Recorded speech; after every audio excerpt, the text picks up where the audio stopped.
Hey guys, thank you for joining us on the Gecko Pod for episode number 17 with LAC Herps. We are a new podcast for the gecko community where we talk about the hobby and business of breeding geckos, developing your collection and craft, and just building the gecko community in general. My name is Harry with Zero's Geckos. We have AJD Reptiles, the local kid from Illinois.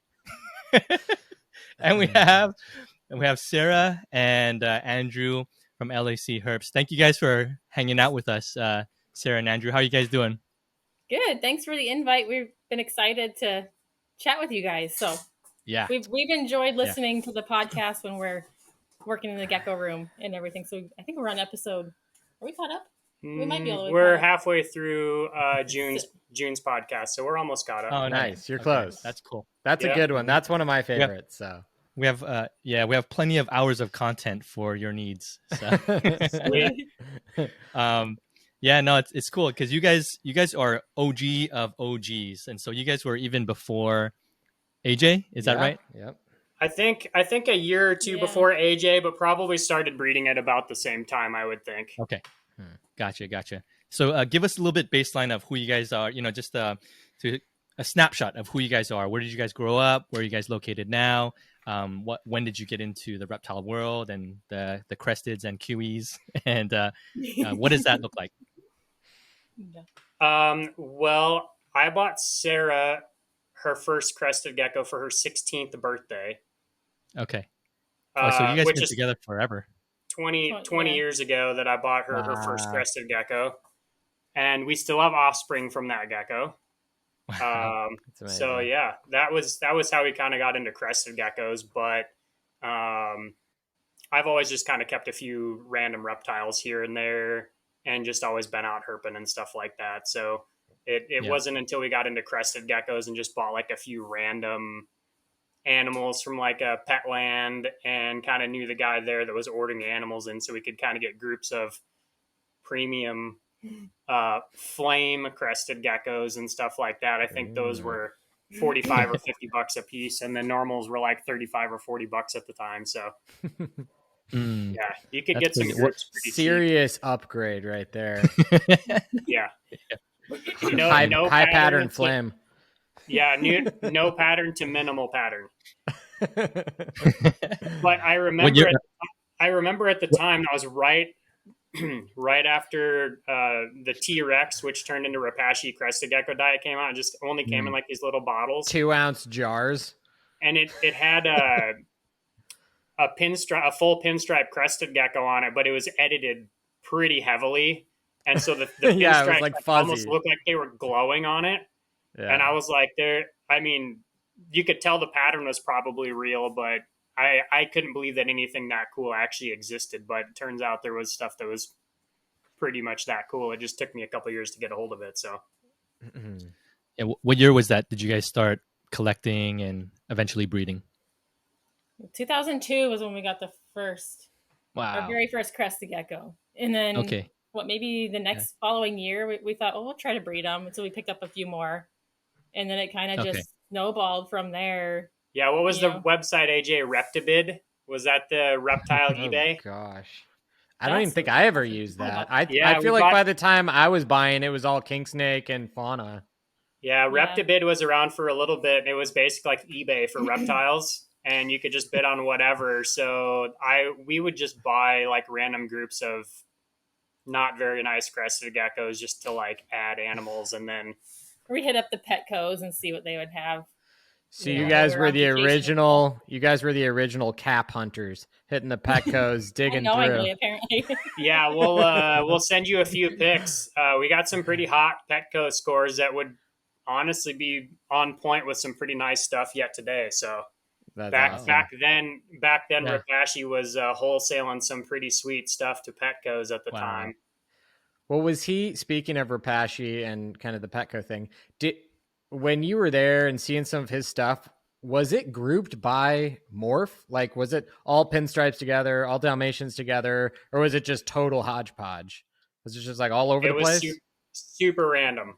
So how was there like consistent things coming out?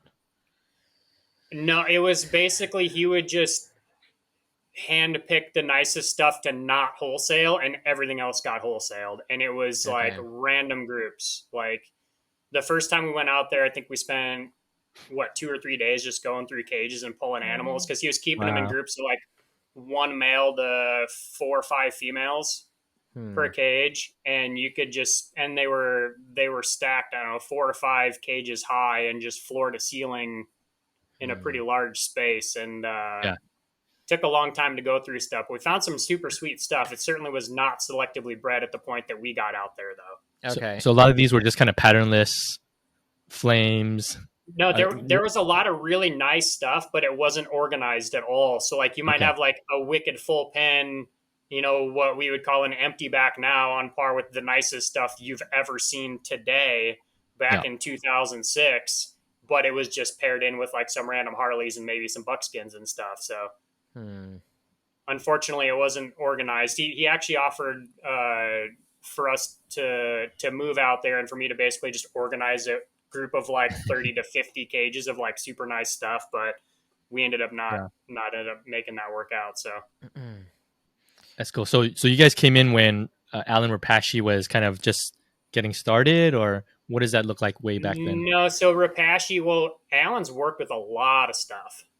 Like he's done really well with Abronia and Agurnia and frilled dragons and beardies and a bunch of other stuff before he got into like New Caledonian stuff.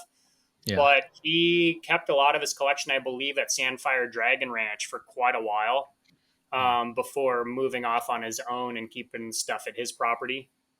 So, yeah, it's he I don't know, AJ, when did they actually import the first stuff? It was like 96 or 97, right? Yeah, it sounds about right. I think, yeah, maybe like 97, I think. Yeah. I'm not like the perfect historian on this stuff by any right, but somewhere in that ballpark, I think, is when they actually started to get a hold of them, like with any kind of numbers. I remember seeing. Sorry, go ahead.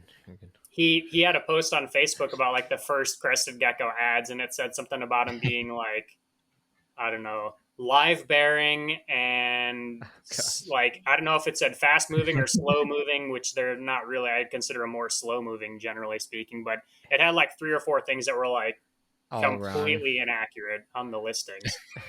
Loves heat lamps, loves arid desert climates. You never know. I remember I just remember seeing a list. I found a list from, oh gosh, somebody showed me a list. I think it was John Zabrowski, my friend from, do you remember him? Yeah, I remember him. Yeah. He lived in Illinois near me, and he showed me a list from like 97, 98, and Cresteds were like, it was like brand new. It was like new. Cause remember back in the day, there would just be like 8.5 by 11 sheets of paper with your business name, and then just like text with what was for sale. And I don't even know how people distributed them. Mailed them to people, had them at shops.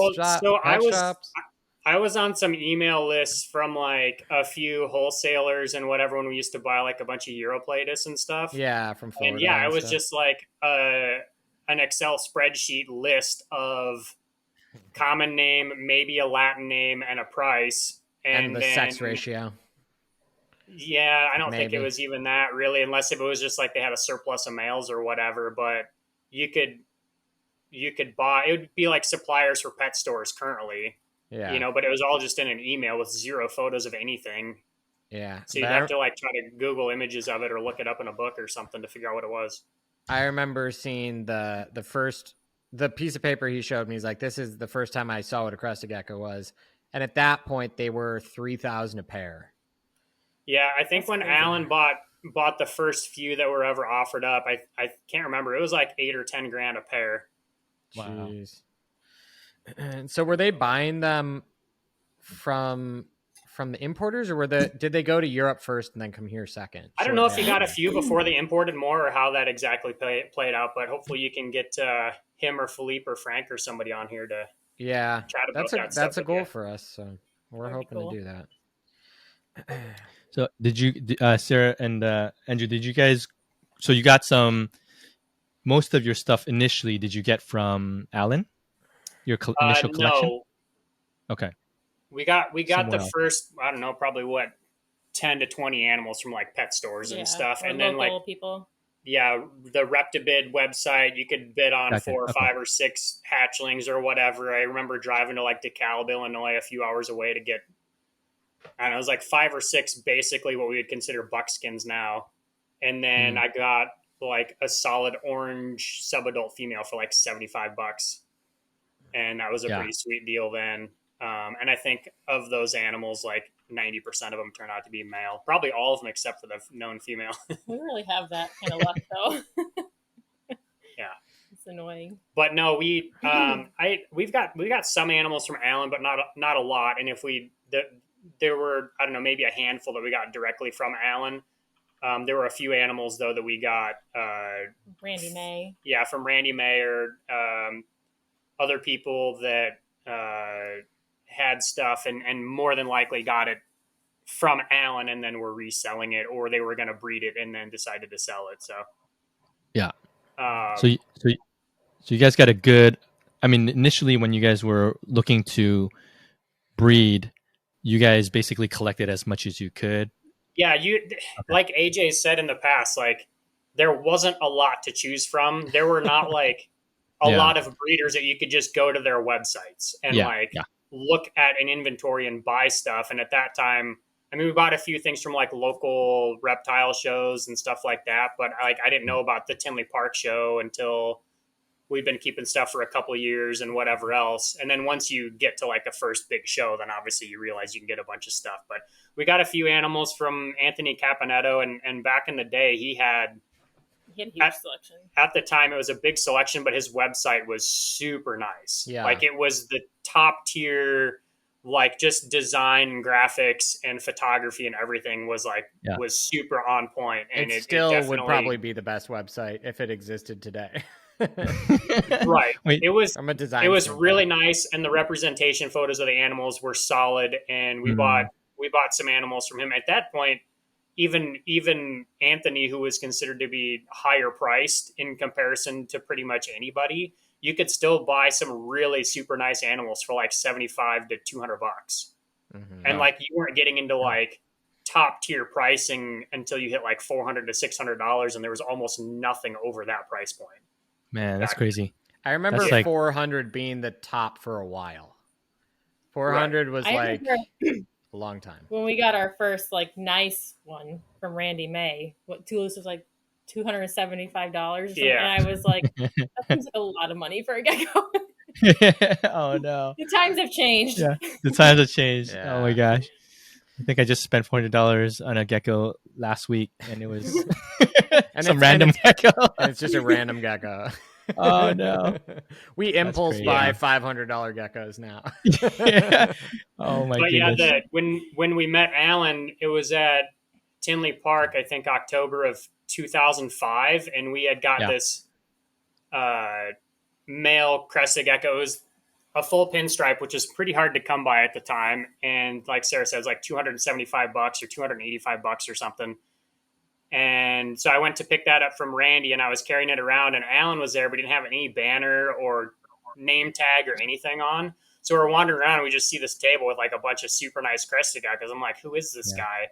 And at that time, he just made his forum, the Repashy like chat and forums page and stuff. Was it Repashy Resources or something like that? Yeah, the forum. And so I didn't really, I knew kind of who he was, but I didn't know that he had a lot of animals or that he was making the diet or anything like that. And so I was chatting for a while, and he's like, "Oh, that's a super nice gecko. Where'd you get it from?" And I told him, and he was like, "Oh, it probably came from me." He's like, where else did you get animals from? And I was like, Anthony Caponetto and a few other guys. And I think I got a few from Allen Repashy through pet stores. And he looked at me kind of funny. And he was like, "Oh, hi, I'm Allen Repashy." And I was like, "Oh, I'm a jackass." So, we had no he didn't have any signs, though. How would you know? Yeah, I had no idea, but he looked at me and was like, he's talking about me to me. And then how did you go from that to being at his house a year later? Well, or his facility. I was very eager and annoying for sure on the forums, like just wanting to help and like with that kind of stuff. So I volunteered a bunch of time to basically just help make the forum. So Anthony Caponetto set up his initial website, and then I helped make like basically just organize all the species because he had forums for like 100 species. Yeah, remember, that was AJ? Crazy. Yeah, it was all split up That's and cool. almost none of them got used. I know. Yeah, it was a cool idea. It was a cool idea. It just most of it just didn't take off. So I helped him do that and probably spent like 100 hours just working on that stuff. And then I ordered a few gargoyle geckos from him, and he sent me one of our first Chahoua, like a little juvenile. It was nothing special. And then I was really getting into photography at that time. And so Sarah's a vet tech, so he invited us out to do the microchipping project. So we had like a photo studio that we sent out there and basically photographed all the animals, made a spreadsheet, microchipped everything. It was sick because Leachianus only, or Leachies, yeah. Did I say more than that? It was you didn't specify. Yeah, it was all Leachianus. And so between him and Philippe, they had like probably 100 like irreplaceable locale specific Leachianus. And they've Allen had 2 or 3 or 4 employees. So if something gets misplaced, it now becomes unknown, even though it, might be a wild caught animal or something pretty valuable and rare. And so Allen bought like a vet microchip scanner, and Sarah had experience microchipping dogs and stuff. So we basically did all leachies that were 20 grams and larger. We microchipped. Small ones too. Yeah. Wow. And it was sick though, because you could scan it and then just punch in the ID on the computer, and it would pull up all the info that he had on it with photos. So if something got out, like if they had 2 or 3 animals get out at the same time, or they have fires out there all the time. If they have to like emergency pack everything into tubs and they lose all the labels or something like that in a fire, like they could just scan them all and have all the info. It's pretty sweet. That's crazy. I wonder how many of those animals are floating around in collections and they don't even know they're microchipped. And people have no idea. Well, so what Allen wanted to do was he wanted to try to have us go around and microchip leechies at shows, like travel around and microchip Leachianus at shows for people. And it was going to be like a negligible amount of money, like $20 or something per animal to chip it and then enter it into the database so they can keep track of everything. But it worked well for him. It never took off for anything outside of that, though. Do you know where that Leachy collection ended up? Did it end up with Philippe? Or? I don't. I think Philippe's got a decent amount of it. I think Philippe had some stuff at his house, but I think most of it was at Allen's place when Allen was keeping a lot of stuff. And then I don't know if some of it went back to Philippe, and then I'm sure some of it went to Steve Ciamelli, and maybe back to Frank Fast, and then just got sold. Allen offered us like the gargoyle collection and stuff, and like his wholesale contract to Petco and stuff, and I didn't really want to take on that many. How many gargoyles were there? I think he had like, I think he told me it was like 800 to 1,000 adults. Oh my goodness. Jeez. That's crazy. That's insane.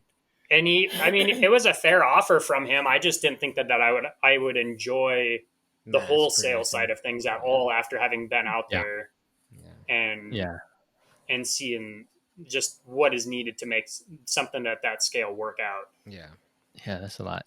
How big was so you guys had initial collection. How big are you guys now in terms of your Chahoua, your Cresteds, any other other geckos you guys have? Leechies, white line geckos. We keep most of the New Caledonian species or Rhacodactylus, except for trackies. So we keep all of the others pretty much. And then just a few oddball random projects, so like tokays and Australian leaf-tailed geckos and some cave geckos from AJ and some other stuff. Too many white line geckos. Yeah, white line geckos and tokays and some other stuff. I don't know. It fluctuates probably between like 400 and 600 animals. Okay. So we keep it fairly manageable, and we're pretty limited on space at this point. Got it. And don't really want to spread out of this room so much. So we're focusing more on variety and just trying to take as best of care of animals as we can with the space that we've got and not confine them all to bins. Are you guys in a separate facility, or are you in your home, like in the basement? We're in the basement of our house. Okay.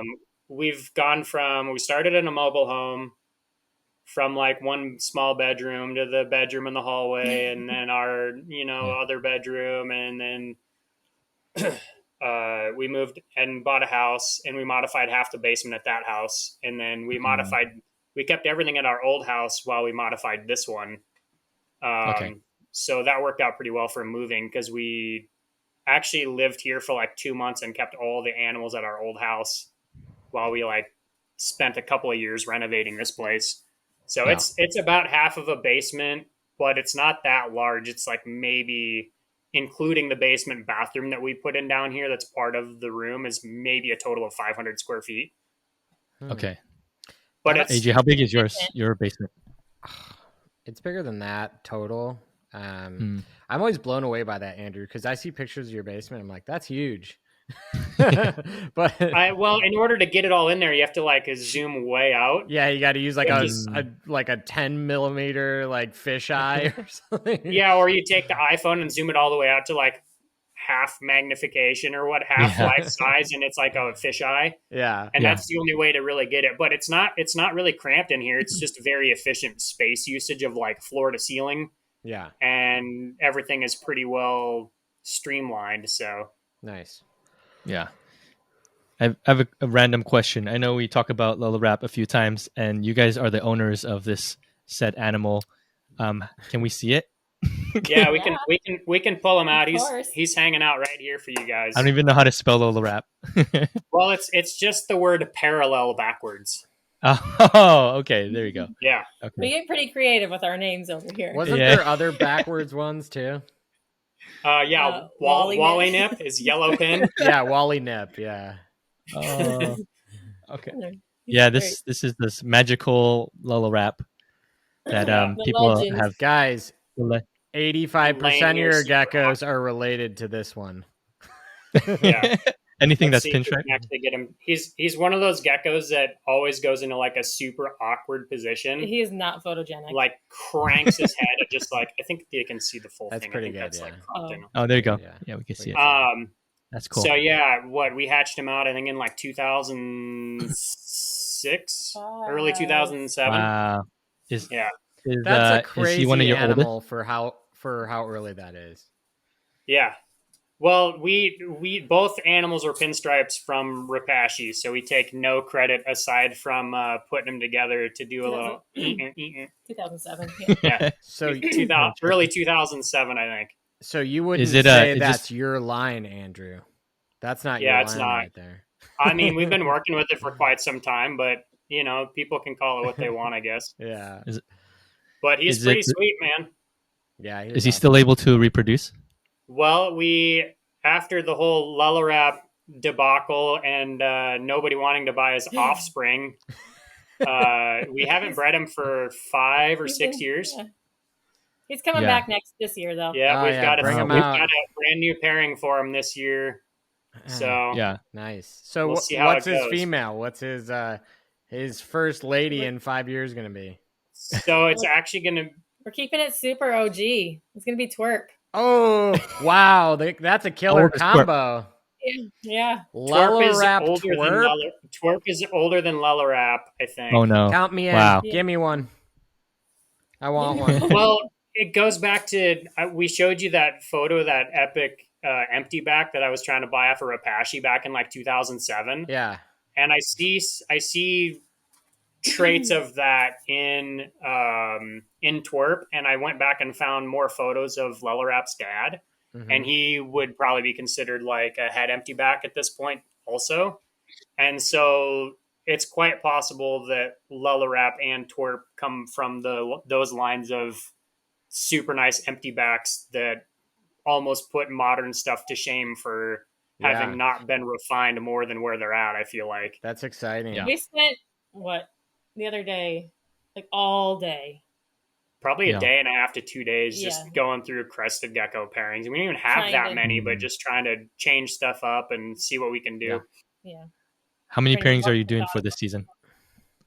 What's that? How many pairings are you guys doing for this season? I think I counted like 35 or... I think like 30 females-ish, 30 or 35 females. Cool. Would you say Lellarap is your oldest reproductive gecko? Well, I don't know. Twerp might take that that title here because we got her as a juvenile in 2006. In 2006, when we actually got Lellarap's dad from Allen, we took all of his animals home from the 2006 Rhacodactylus Symposium that was at Tinley Park. We took all of his animals that didn't sell at the show home and listed them up for sale for him on his website and stuff. So we ended up with selecting a few of them. Okay. Wow, that's really old. Was that 17 years old? 16? How many offspring still? What's up? How many offspring do you get out to lose? Yeah, Toulouse is older. He was a sub-adult in 2005. Sorry, not Toulouse. Yeah, Twerp. Sorry. Twerp. Are you still getting many eggs out of her? Well, we haven't had her paired up in like 5 or 6 years either. Okay. Wow. She's throwing lots of inverts, though. Yeah, we've got a bunch of the OG females, like just in groups of like 3 in like semi-naturalistic setups, and they're just cranking inverts like crazy. Sarah pulled like 30 infertile eggs out of the one cage when they cleaned them the other day. Wow! So they're ready. They still want to make some babies. Yeah. So I don't know. Yeah, we'll see what we get out of them, but yeah, man, I'm so like nostalgic about some of those old pairs. I just remember like us being at Tinley and trading, and like I know those pairs more than I know most people's like modern pairs still. I know those pairs way better than I know even like our more current pairs. Yeah. Like we have lists here that we had to write up in order to like pair stuff up this year. Because you don't remember who they are. Dude, I'm just trying to be mindful of who we're pairing with who, and we tried to reuse a couple of names from geckos that were like 10 or 12 years ago, and we're like, nobody will remember them. And so we reused the name Hot Pants and Swagger because like those names are too good to not like have. Oh, hey, our surprise is going off. Our misting system, our thunderstorm. Oh, you're not having like a blackout, but it's your So we've got lightning and thunder. I don't think you can hear the thunderstorm. Oh, there it is. Yeah, there it goes. We can hear it. That's so cool. That's so cool. So right now it's going through a 2-minute cycle of just misting some random cages that I set up to test out the thunderstorm and lightning show. Nice. Did you just put that in? In true Gilpin style, yes. It was installed. An idea he's had for quite a while, but it was installed 12 minutes ago. I literally, is awesome. He pooping on the log? Nice. You guys are going to get like a nice video of Lellarap. Guys, he's freaking out. This is special, guys. He's going to throw his tail on camera. He knows it's raining, and so like geckos like to do in the water, they crap a lot. So he's just waiting for the rain to wash his poop away. That's so funny, man. So hopefully I have this thing programmed right, and the actual room lights will turn on when this is done. That's cool. I heard, is it from you, AJ or Brian? Somebody says like when there's a storm, then eggs hatch. Is that true? What I experience for sure. I would say definitely on that. Thunderstorms are like big storm fronts. I get tons of eggs that pop when the big storms. Why is that? Is there it's got to be barometric pressure, I'd imagine. Well, no, I don't know because like box turtles and some other things in the wild will tend to breed during thunderstorms because they're less likely to be predated. Okay. Oh, so if they hatch out, there'd be less predators. Well, and it's a boost in humidity. There's going to be water available. It could be from like thunder vibrating, and they think that maybe it's like a predator defense to get out of the egg early. It's like, hey, the lights are back on, so the misting system, thunderstorm worked. Success. I like it. That's awesome. All of it came back on, so sweet. I'm going to be calling you next week. I got to put it in my room. I didn't screw it up. I didn't screw it up too bad. Tell who it was inspired by. So yeah, that's inspired by one of our friends that's no longer with us, Gavin Brink. Gave us the inspiration to try that out. So, well, thank that's you, Gavin. Cool. That's like incredible. It's like museums have that, and you guys have that. Yeah, that's it's awesome. Well, we could totally replicate like the temperatures, everything of New Caledonia with our misting with the setup that we have too. You can make it match light cycles kind of wherever you want, and then you can also install humidity sensors and have it mimic like rainstorms and whatever you want. It's pretty sick. So it's like preset within the settings, and you just like hit a button or something.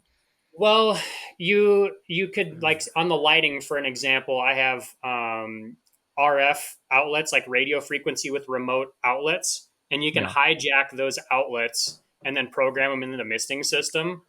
So you can have those control misting system solenoids if you want. I don't use them for solenoids. I just use them for lighting, and I'm going to use them for ventilation fans on the cages.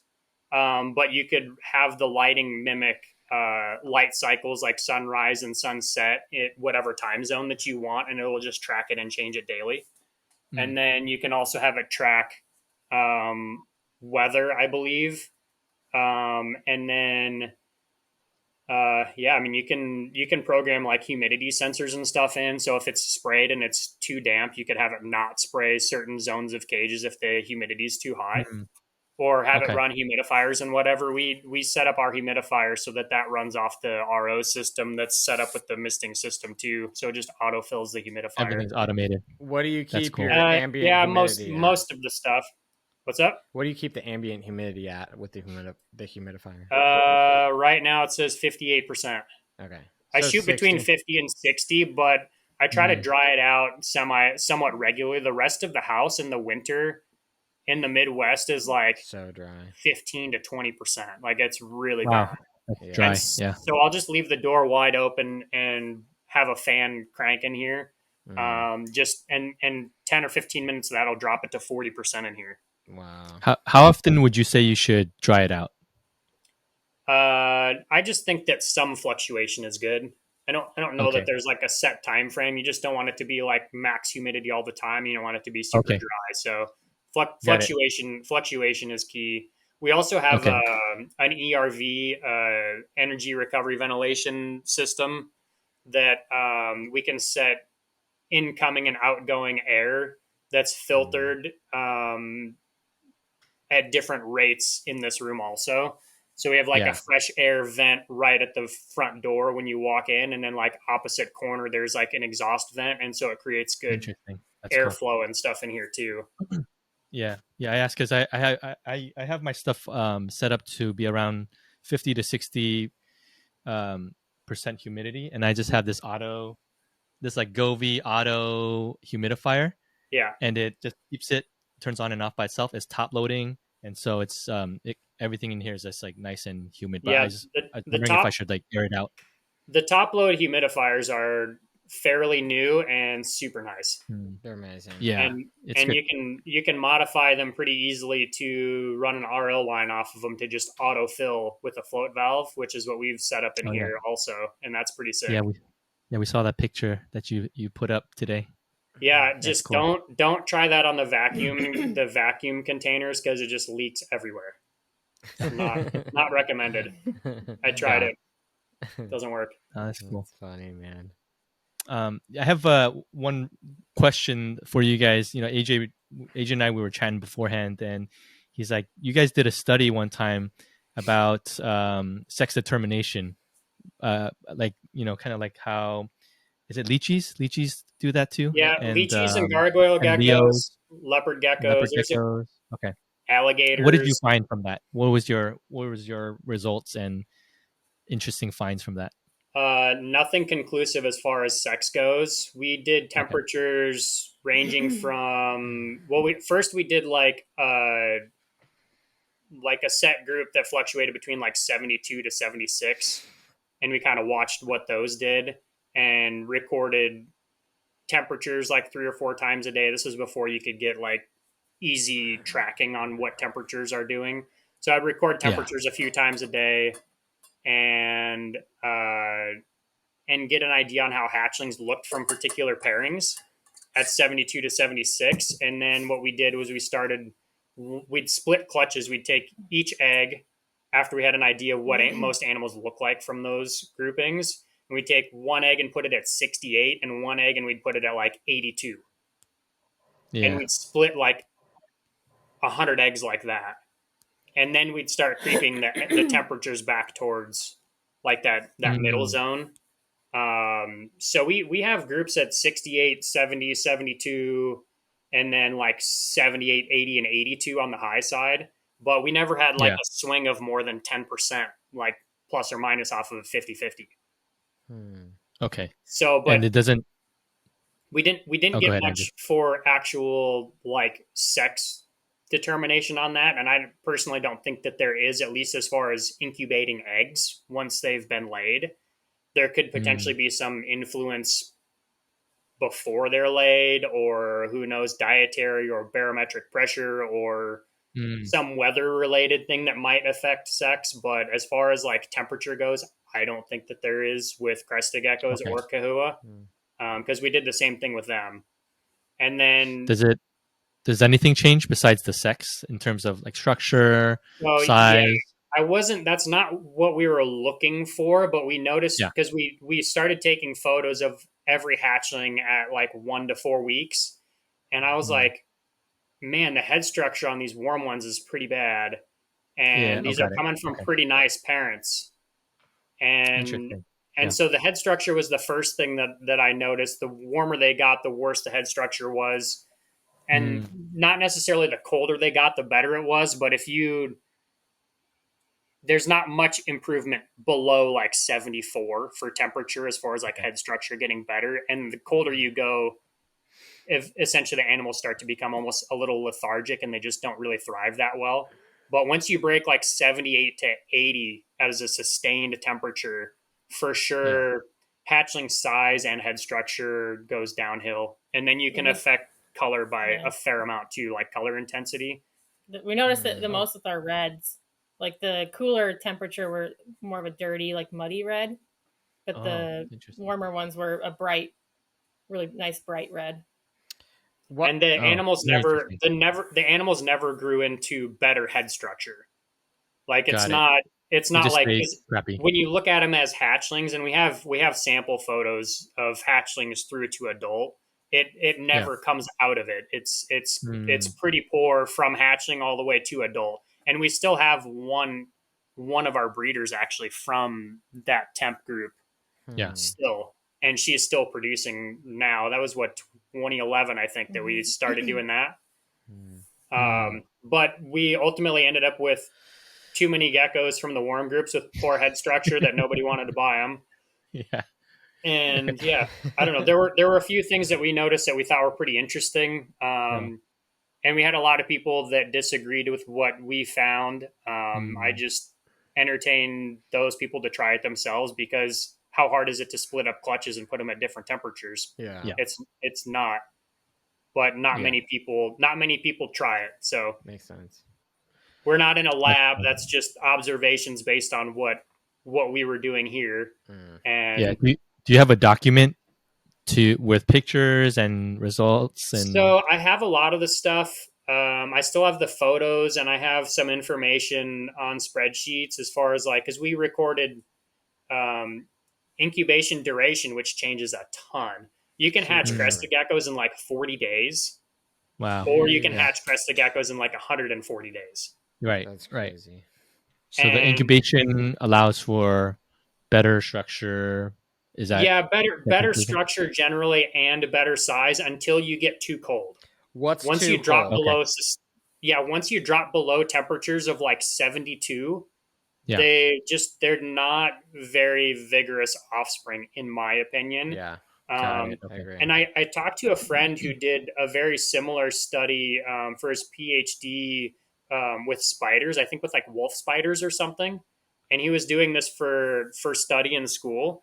And he basically did the same thing and found that, at least with spiders, the animals that were kept in fluctuating temperatures, like controlled fluctuating of like 4 to 6 degree temperature change, hatched out significantly more vigorous and larger, and also just did better overall because they're essentially training and adapting to different environments before they're even out and moving around, which kind of makes sense. I mean, ground temperatures are going to be fairly stable in New Caledonia or wherever you measure, but they're not going to be exact, and they're not going to stay. They're going to fluctuate a few degrees probably, you know, here and there. So we might try some more studies with controlled temperature drops, because we have new incubators that'll heat and cool, and you can do like the top and the bottom at separate temperatures. So cool. We could set them up to be 76 or 78 during the day and drop to 72 at night, and like have them pretty controlled, which our room right now fluctuates between, it's during the day it's 72 to 78, and it drops to 68 to 72 at night depending on the time of year. So we get a pretty natural fluctuation, and currently don't incubate anything at all. It's just room temp fluctuation. So and those fluctuations help the overall. I don't have an issue I don't have a reason to believe that they hurt anything. The only downside is if you get too much of a temperature swing, sometimes it can potentially force eggs to hatch or force them to sweat more than you want them to. Even if the humidity or the moisture is not too high within the container, it can essentially, if you get too much of a temperature change, you get more condensation build up on the container, and that can be problematic potentially. Okay. Yeah, it's crazy. I feel like I agree with you that if you go too cold, it has like the opposite effect. The animals actually get smaller and weaker if you go past a certain point. Yeah, I think like 72 to 78 is pretty ideal, but if I was doing sustained attempts, I would shoot for 74 to 76.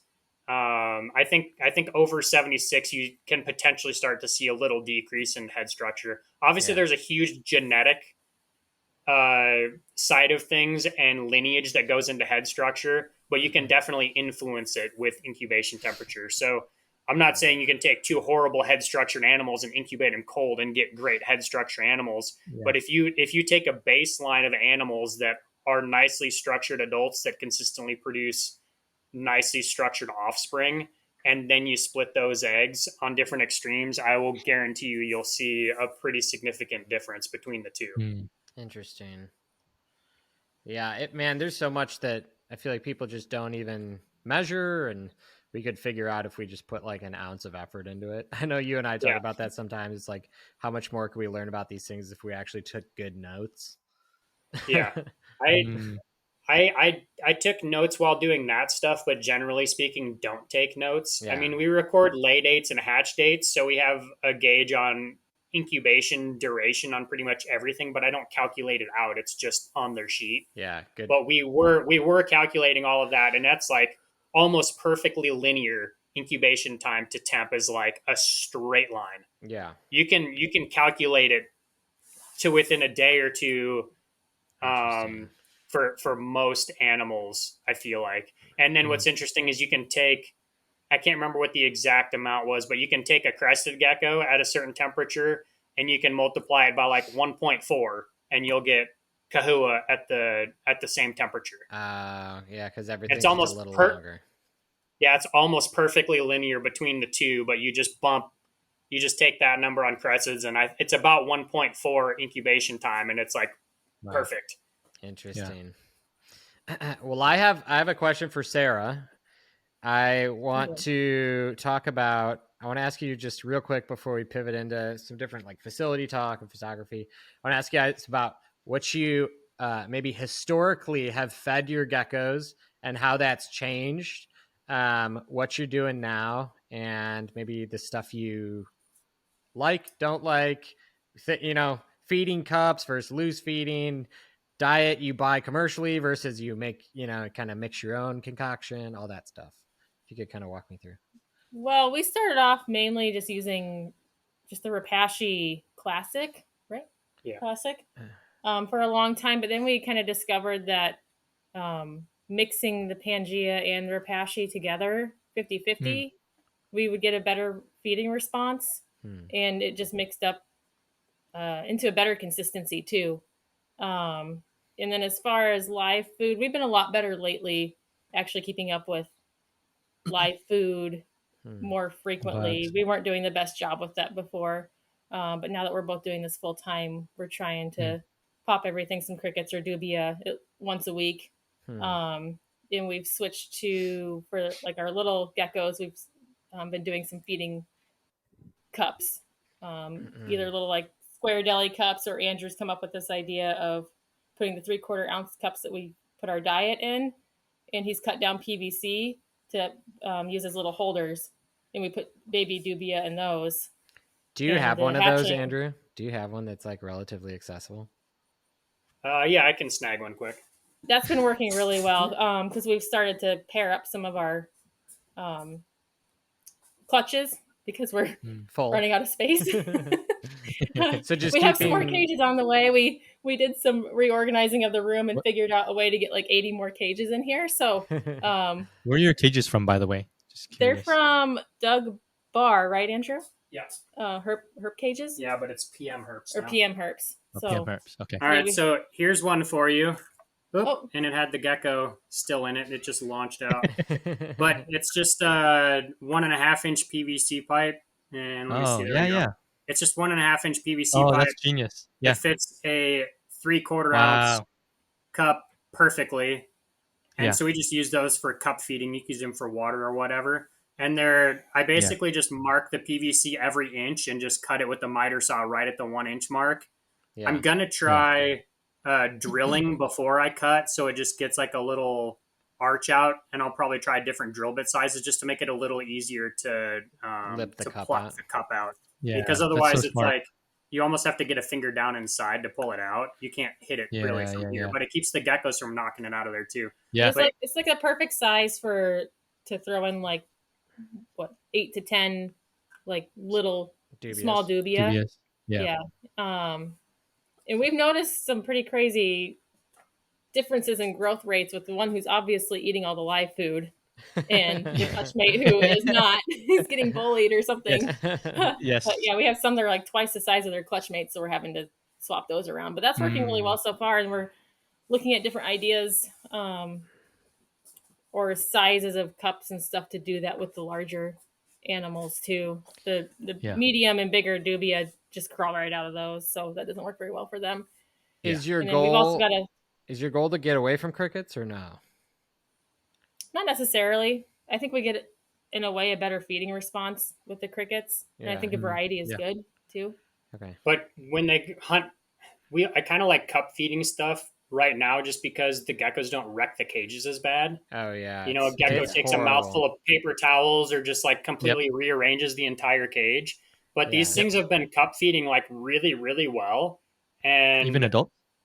So we need to try different cup sizes because like Sarah said, the adults or the larger roaches will crawl out of that size cup.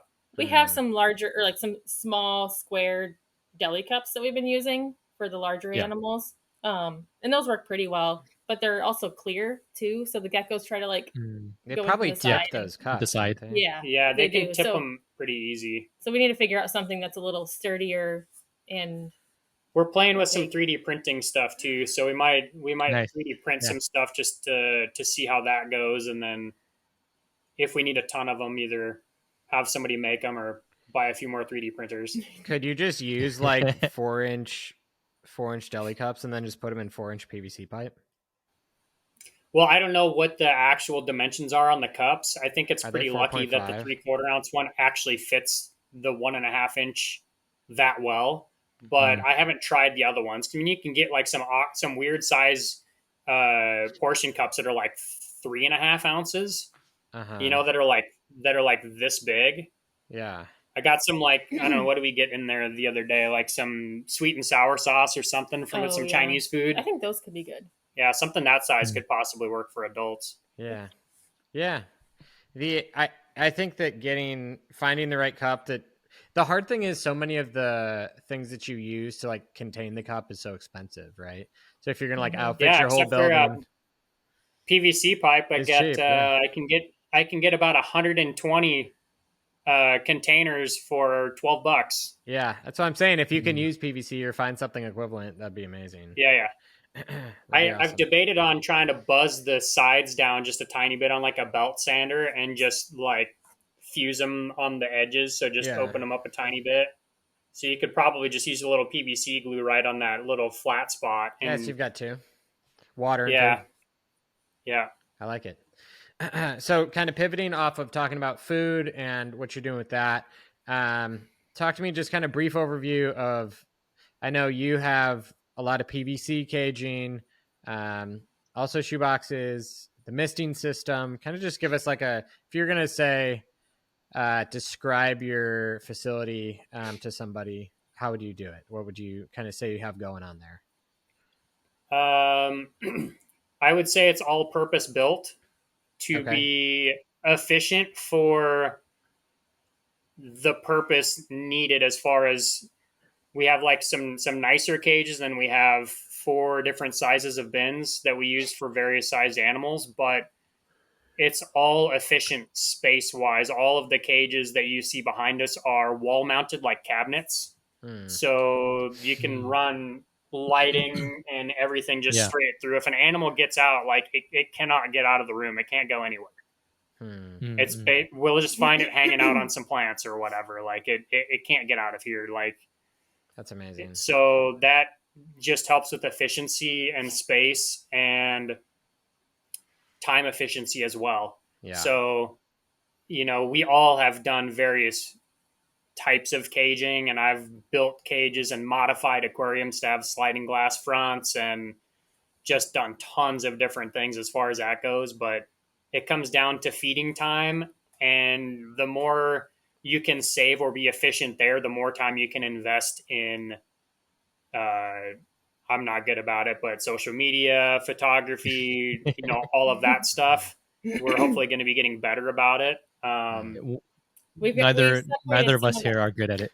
Yeah. Or even just more efficient for give you more time for other hobbies, because let's face it, we need to break away from animals and whatever. Yeah. Sorry, Sarah, you were saying? Oh, I was just going to mention we pulled a lot of our males for when we were figuring out new pairings and stuff, just to separate them from the females and regroup them here probably sometime this week even or next week. But it's reminded me, because we've run out of rack space, so we've had to bin them and lid them and stack them. It's reminded me how much I cannot stand that. And how it takes so much longer to take the lid off. And it's not very efficient. I mean, it works, but I'm glad it's temporary. Yeah. It's good in a pinch or for a specific purpose, but for the most part, we've only got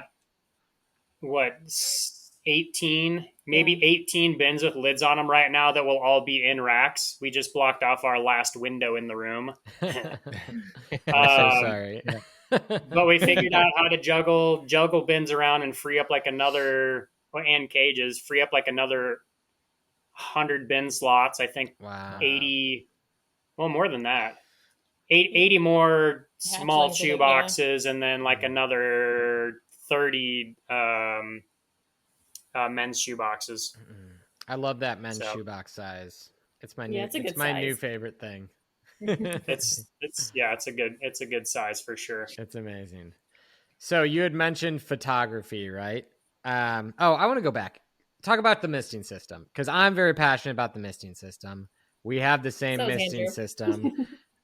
Let's just say life before and life after. What are your takeaways from people that are maybe spray wand is don't get me started on the spray wand.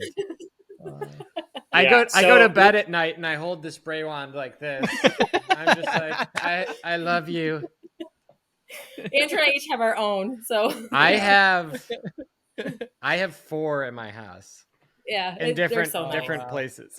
Yeah, we're only in one room, so we've got 2, so we can both be doing everything. But I will tell you, if you haven't yet, cut a couple of them down so the wand is only half length. Okay, it's way better. Mine aren't like super long. Mine are maybe only, I don't know. The wand itself is a foot. It's a foot long. Yeah. I think by default they're a foot long. So cut a couple of them down to like half length, and they're so much better for spraying the bins. Okay, cool. I just think it's like awkward and clunky, to hold it like out. lengthwise. Yeah. Okay. So cut it down and clean it up and fit one, at least do one at half length, and I think you'll swap it out. I'll try it because it hangs nicely on your pocket when you cut it to half length. It hangs well on your hammer loop on your cargo jeans. So I have some ideas for putting mounts all over the racks with magnets and tabs and the spray wand, so you can just stick it anywhere and it'll just snap right onto the racks. Nice. It's going to be pretty sick. But yeah, we've gone through a few variations of the misting system. All of them were purchased from Ryan Turnquist at RT Reptiles. The Hydro Herp, baby. What's that? Hydro Herp. Yeah. He's a private guy. Don't go looking for a website. You got to find him on Facebook if you want anything. But we use some of the old Zoo Timer stuff like way back in the day, and just like a normal misting system. And this new one we've been running for 2.5 years now. I think we were the first ones to prototype it, and then Brian and AJ Brian at Sundown and AJ are both running them now. Yeah. But it's pretty wild. It's game changing, and it's a thing where I don't feel like people really even know how awesome it is, because it's like you can show a video or whatever, but until you're in a house that has it, I don't think you can fully appreciate it. But it's incredible. I mean, we've been running 12 zones just for misting systems, plus all of our LEDs and some other stuff, and I have not programmed a single timer ever for this misting system. Yeah, me either. You just tell it, you set up a program and like what order you want the zones to spray in, and you just tell it when to start, and it just daisy chains them all. Yeah. Like however you set it up. And I think it can run 40 programs or something, and you can it's ridiculous. Run up to I think 72 solenoids. You can do 8 per controller, and then you can just link them together. And then Ryan was telling me on the newer nozzles, which I think you have the newer nozzles, but he said you can get it's a ridiculous amount. It's 40 or 50 cages per zone. Yeah. Can spray at one time. So the nice thing about it is in a line, so if you look at one time, 50 cages will spray. It's just so if you look at your standard plastic spray nozzle, I think it's got a 7-pound pressure relief check valve in it. Yeah. But these are 28 pounds. So it's 4 times the pressure required to build up before it pops open, which keeps it from dripping as bad. And then it also allows the lines to become a bit more uniform before they start to spray. So it's not it's sputtering and it's working its way down. It's they all build at the same time, and then when it turns off, it stops. You still get more differentiation than just on and off down the line for sure. But it's it's not as it's not as much. And then it'll only run 2 or 3 drops of water out of the nozzle before it completely shuts off, whereas some of those other ones will sit there and drip for 10, 15, 20 seconds. So mine, I don't know if yours is set up this way, AJ. When we initially set ours off, it's actually got a pressure relief that drains the pressure off the lines after each zone runs. I have it shut off right now because I feel like it's more consistent with actual spray, because it doesn't have to refill and hit 28 PSI. And isn't that more of a safety feature, just from a leak standpoint? I think it was just to try to keep dripping to a minimum. Yeah. I do. It just dumps the excess line pressure into the sink. I'd have to ask, but I have it shut off right now. I don't think I have it, and I don't think he said I needed it because the new nozzles are that much better. Could be. I don't know. Yeah, because he didn't have those nozzles when we set mine up, and honestly, I think he's basing a fair amount of what he puts on the board off of what I use. Because I mean, let's face it, what you do and what I do using the misting system is probably not going to be that much different. So you're doing more lighting automation, but Yeah. Right. But I mean, like, as far as like actual functional stuff on like the spray nozzles, if the misting, if some cages dripped 15 or 20 drops, that could be a fair amount. But if almost all of them are doing 0 to 3 drips after a cycle, like, that's not going to flood a cage. No, and it just pulled burns that. But off the other as soon thing, as any of the lights, even like LED lights, turn on, and like that'll evaporate that out. So yeah. So, and then the other thing that we have set up is a push button water jug fill that I use that thing all the time. So I just put the hose in to the jug and I just push a button and it fills a gallon of water of RO and it's ready to go. Yeah. I just walk away. Because you've just timed how long it takes to fill a gallon of RO. And then you've set a program for, it takes 52 seconds to fill a gallon. Yeah, a minute and 40 seconds at least off the smaller line with the pressure pump. But it's like 15 or 20 seconds faster on the little bit bigger line. Okay. So there's also a flow meter in there too, though, that's not utilized right now. But he's looking at the future for upgrades. So there's a flow meter in it that you can calculate how many milliliters of water is flowing, and then can also in the future program that in for a safety feature to keep it from, like, if there's an unwarranted water flow and it sees it moving, it can kick a solenoid in to shut off the water supply. Yeah, it's crazy, man. I mean, Harry, when you come out, you're going to see this thing and be like, I mean, I look at it every day, and I'm not like a super technical guy, but I helped Ryan with a lot of just like the grunt work. I was just like drilling PVC cages and running, plumbing the actual lines, plumbing the lines, and doing a bunch of that stuff. And I was just like, how did you figure this all out? Like, well, I mean, he worked at the St. Louis Zoo for quite some time. I mean, he's clearly a genius, but I look at that and I'm like, even hearing you talk about it, I'm like, I know most of what you're talking about, but I'm like, this is just it's so random. It's just so random. What's funny, he told me when he was here, he was like, honestly, this is kind of like, because he's been doing the misting system stuff for a long time, just kind of like as a little side hustle. Yeah. And he's like, this has been like a dream of mine to be able to make something like this, but it only just now became like reasonably affordable to do it. Like, the technology is there for like greenhouses and grow facilities and irrigation systems that like you can get this setup affordably and do this for, honestly, like if you're going to set up 10 or 20 zones, you can do this for probably less than just like buying zoo timers and all this other stuff. Well, yeah. By the time you buy all the solenoids and everything. The only thing how many cages do you guys? Oh, go ahead. I was just gonna say the majority of the expense is just the nozzle, the spray nozzle. Yeah, the nozzle expensive. The spray nozzle is like majority of the expense, which you're gonna have to buy for any misting system. Right. Yeah. And then he's got proprietary like nozzles that have like 3 or 4 flow rates and different spray patterns. Yeah. And so he's got some nozzles that will only flow like a quarter of what a normal nozzle does, but that's super fine. So like if you wanted to spray a chameleon for 10 minutes and have it not flood the cage, you can do that too. That's cool. I have the super. How many cages do you guys have on your systems? Both of you guys. Both your facilities. I think we've got like probably around 120. Okay. I think cages. I think mine on the misting system is 166. Oh, that's a lot. Yeah. What would you guys say? What would you guys say for is if you guys had to start over? When would you set up a misting system? At how many cages do you feel like it's necessary or overkill? Well, first it would have to be uniform mostly uniform cages, and then to make it most worth it, I mean, honestly, you could do really well with just the spray wand.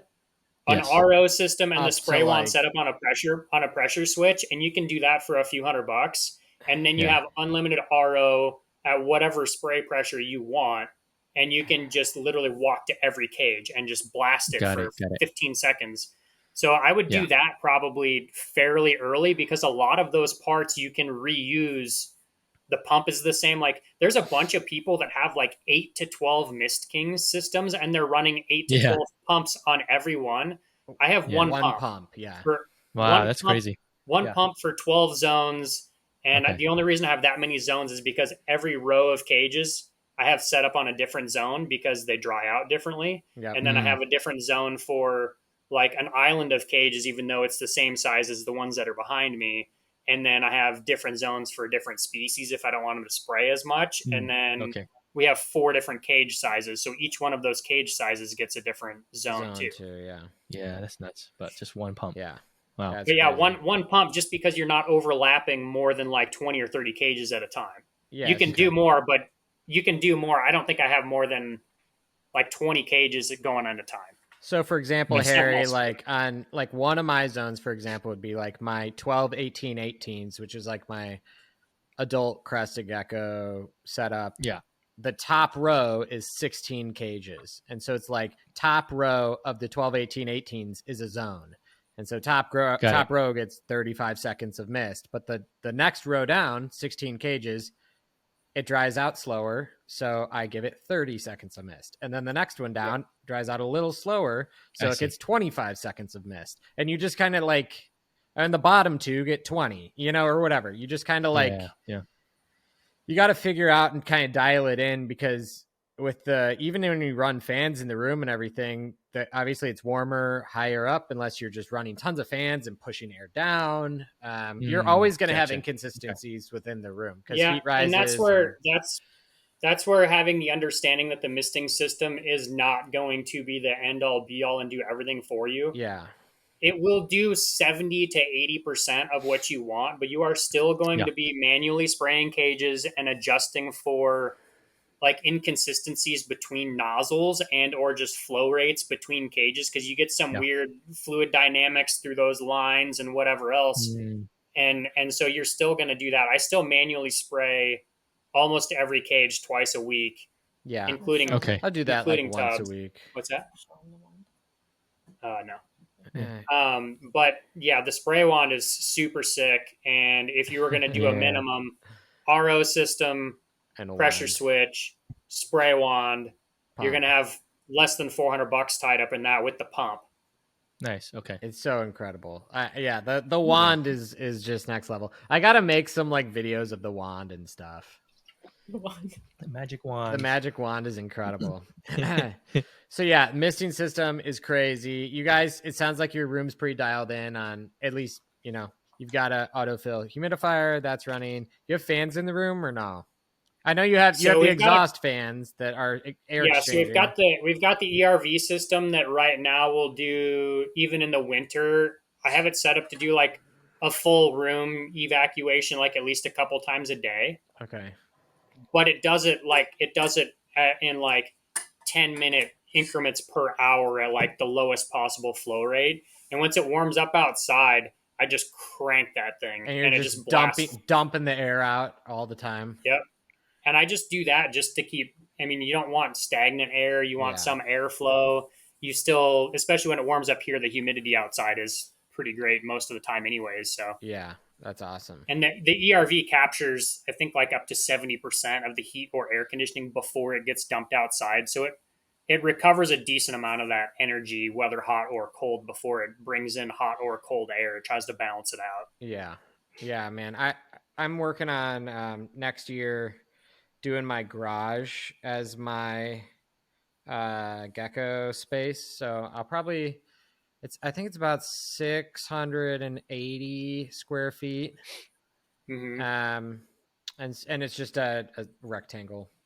But it's already insulated and everything. So I'm going to work on doing a conversion on that, but I want to put those HRV systems in, and I'm always jealous when I go to Brian's house. I'm like, how are you able to he's able to just soak these bins and get them spray bins really heavy. And I'm like, what are you doing? He's just like dumping that air out with that system. It's like, well, that'll do it. That and heat tape will do it. Yeah, we've got a lot of heat tape. I think we've got 3 or 4 Herpstat 4s in here. Yeah.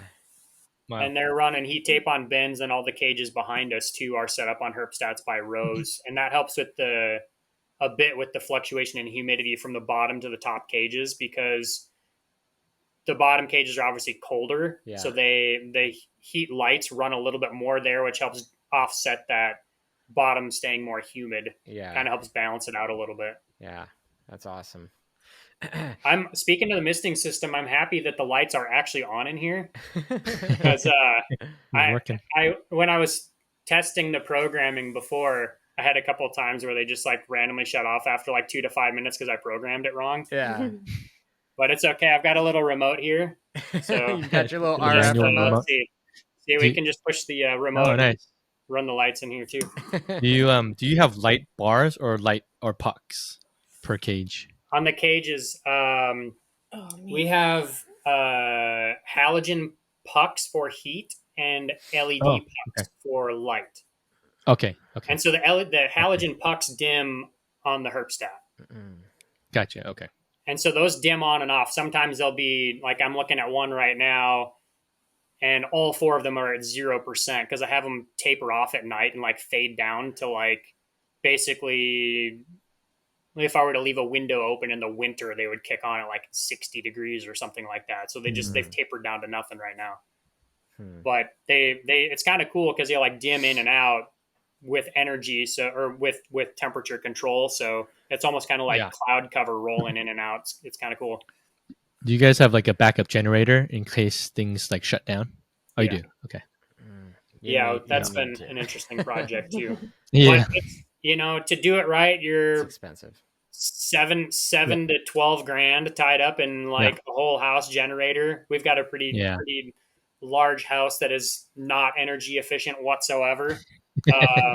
And so do you guys have solar panels? No. It's Iowa, man. There's a lot of trees. I've gotten estimates for it, but there's a lot of trees. I think we could offset the reptile business side of things, but not much more than that, unfortunately. Okay. So. Okay. But you guys live in the forest. Yeah, we've got a few acres just outside of a state park, and there's a lot of trees in the yard, and a decent amount of the tree line. So it must be beautiful, though. You got to get a wood stove and burn all that wood. We've got a wood stove. I don't use it a lot. It dries the house out really bad, and I just don't like hauling the ashes and stuff out. Yeah, I love them. I wish I had one. I had one as a kid, so maybe eventually. Yeah, we'll see. Well, I want to ask you guys about photography. I know it's something that we've talked about a lot, but there's been kind of like, from a hot topic standpoint, there's been a lot of people throwing around accusations about photos being over edited. I feel like this is like more new. I know that this happened a little bit in the past, but as of recent, there's a lot more of it where it's like, oh, that I got this gecko, it didn't look like the photo, or, whatever it is. It's I thought it was going to be white and it's like yellow cream. Is this this is Harry's favorite thing is I bought this gecko, I thought it was white and it's creamy. Is it white, creamy, or yellow? It's like I don't know. What is your guys' kind of take on maybe the current status of how people view photos and kind of the role and what's your approach to photos for sales? We'll specifically talk about sales photos or video. Wait, you want to talk specifically about sales photos or not? We'll start there because I don't think people have as much beef with breeder photos. Like, because honestly, how many people are ever going to see your breeders in person versus the gecko that you're going to sell them and ship to them? For sure. So, we first got into photography just to try to represent our animals. Neither of us had an interest in it before, keeping a decent amount of geckos. And I actually won one of those call-in radio contests in 2004. Yeah. And I don't remember what kind it was to win a PlayStation Portable when those first came out. So you could probably date it from that. A PSP. But the thing, they called it a PlayStation Portable giveaway, but they didn't actually give you a PlayStation Portable. They just gave you a check. Oh, okay. And the check was like $300. So I was like, all right, I bought, at the time, I think it was a Canon S2 IS, which was like a prosumer Canon that kind of you could learn how to do manual settings on, but it wasn't like a DSLR or anything. Yeah. And so I learned what to do with that and how to control on-camera flash and manual settings and stuff, and then just kind of worked our way up from there. But my goal with for sale photos is to try to make them as neutral as possible. I've gone through every phase of like editing to a point where animals almost look like they're glowing, you know? And now like I look at stuff and I can see if the white balance is off, or I can see the potential in an animal in almost any photo, whether the lighting and white balance is just total garbage. So I don't worry about photos on my side that much at all if I'm looking to buy something, because when we were buying stuff back in the day, all of the photos, or 90% of the photos, were absolute garbage. Yeah. Just terrible. And we were buying animals that are like, you know, red and cream flames, which were kind of hard to get, or like little dark base with like cream flame or harlequin pattern on them. And they're just absolute terrible photos. And I think from there, I kind of learned how to base like what to expect off of garbage photos anyways. So like you're looking at the background and you're like, okay, I know that this white balance is like way too warm, but if the gecko looks like that in this photo, it probably is this color. Yeah, it's not that bright. Or if it looks kind of muddied down and everything looks like a little like bluish, greenish tint, like I can expect the coloration to be quite a bit better and stuff like that. I feel like a lot of people, well now, so our goal in the availability photos is to make them as neutral as possible. So we run like a soft box and a flash, and I do a custom white balance, and I get the exposure set fairly neutral, and I just kind of right in the middle, and then I have to adjust that a tiny bit, aperture and shutter and like flash output a tiny bit if I have to move in on animals. As you move in, you start to shadow the animals out a little bit from like flash. And as you move out, the more light kind of hits them and stuff. So I have to adjust a little bit there. But we probably don't even touch 80% of the photos of animals that we list for sale. Unless if I can tell that me moving around has like shifted the white balance a little bit, and I've just knocked out 200 photos and didn't do another manual white balance. That's the worst. You've been there before. Oh, you know what I'm talking about. The pain when you do a 5-hour, 6-hour photo shoot, and then you pull the photos into whatever you're, Photoshop or whatever you're doing, your little clone stamp, removal of dust and stuff, and then you just realize every photo needs to be reshot. Has a green tint or a yellow tint, because it's like, I'm wearing I'm wearing a bright yellow shirt. Oh boy. Yeah. And I mean, you could go through and manually edit all those photos, but what's faster, reshoot them, right, or like edit them all? No, I just do a quick like photo filter or just like a little manual color like adjustment, but that sucks when you get to that point. So I usually, honestly, if it's not off that bad, I just leave it. And when I upload photos of stuff for sale, to me, they usually don't look that good. I'm just like, it's a sufficient representation of the animal, but I know it looks way better than the photo. But I'd rather have somebody open the box, like take the chance when they buy the gecko, open the box and be like, damn, this thing is sweet. And it's way nicer than the photos versus, holy crap, it's way nicer in the photos and I get it and I'm disappointed. Yeah. It's a lot easier to like, I've only ever taken like 1 or 2 geckos back, and it's never been for color. It's been like an animal that's stressed like crazy during shipping, and it just came in like not in good health or whatever for whatever reason, and you take it back. But like I've never once had one come back for like a color misrepresentation. And if somebody got something they like felt like it wasn't accurate, then I'll buy it back. Yeah, like it's not. Yeah. So, but. And then we constantly, so we have 2 flashes, basically a studio setup. And you can see like, I did a manual white balance on this camera in here. Like, I think it looks pretty good, at least from what I can tell. And this is just our normal lighting in the room. Yeah. So the regular ambient lighting is pretty neutral. And then we do custom white balance on like the regular photos. And then we still constantly get photos or requests for people wanting like like cell phone pics. And honestly, it kind of drives me nuts. I think a lot of people like, I'm trying to show you an accurate representation. I'm going to take my phone and shoot it in auto under fluorescent lighting. Yeah, that's well, that's the thing. But so people are trained to look at photos that way. Phone. Like that's the standard of what they like know how to judge an animal by. Yeah. Well, and anything that is shot in JPEG or on a phone is filtered like crazy. Yeah. So people are constantly saying it's not filtered. If it's not shot in RAW, it is filtered.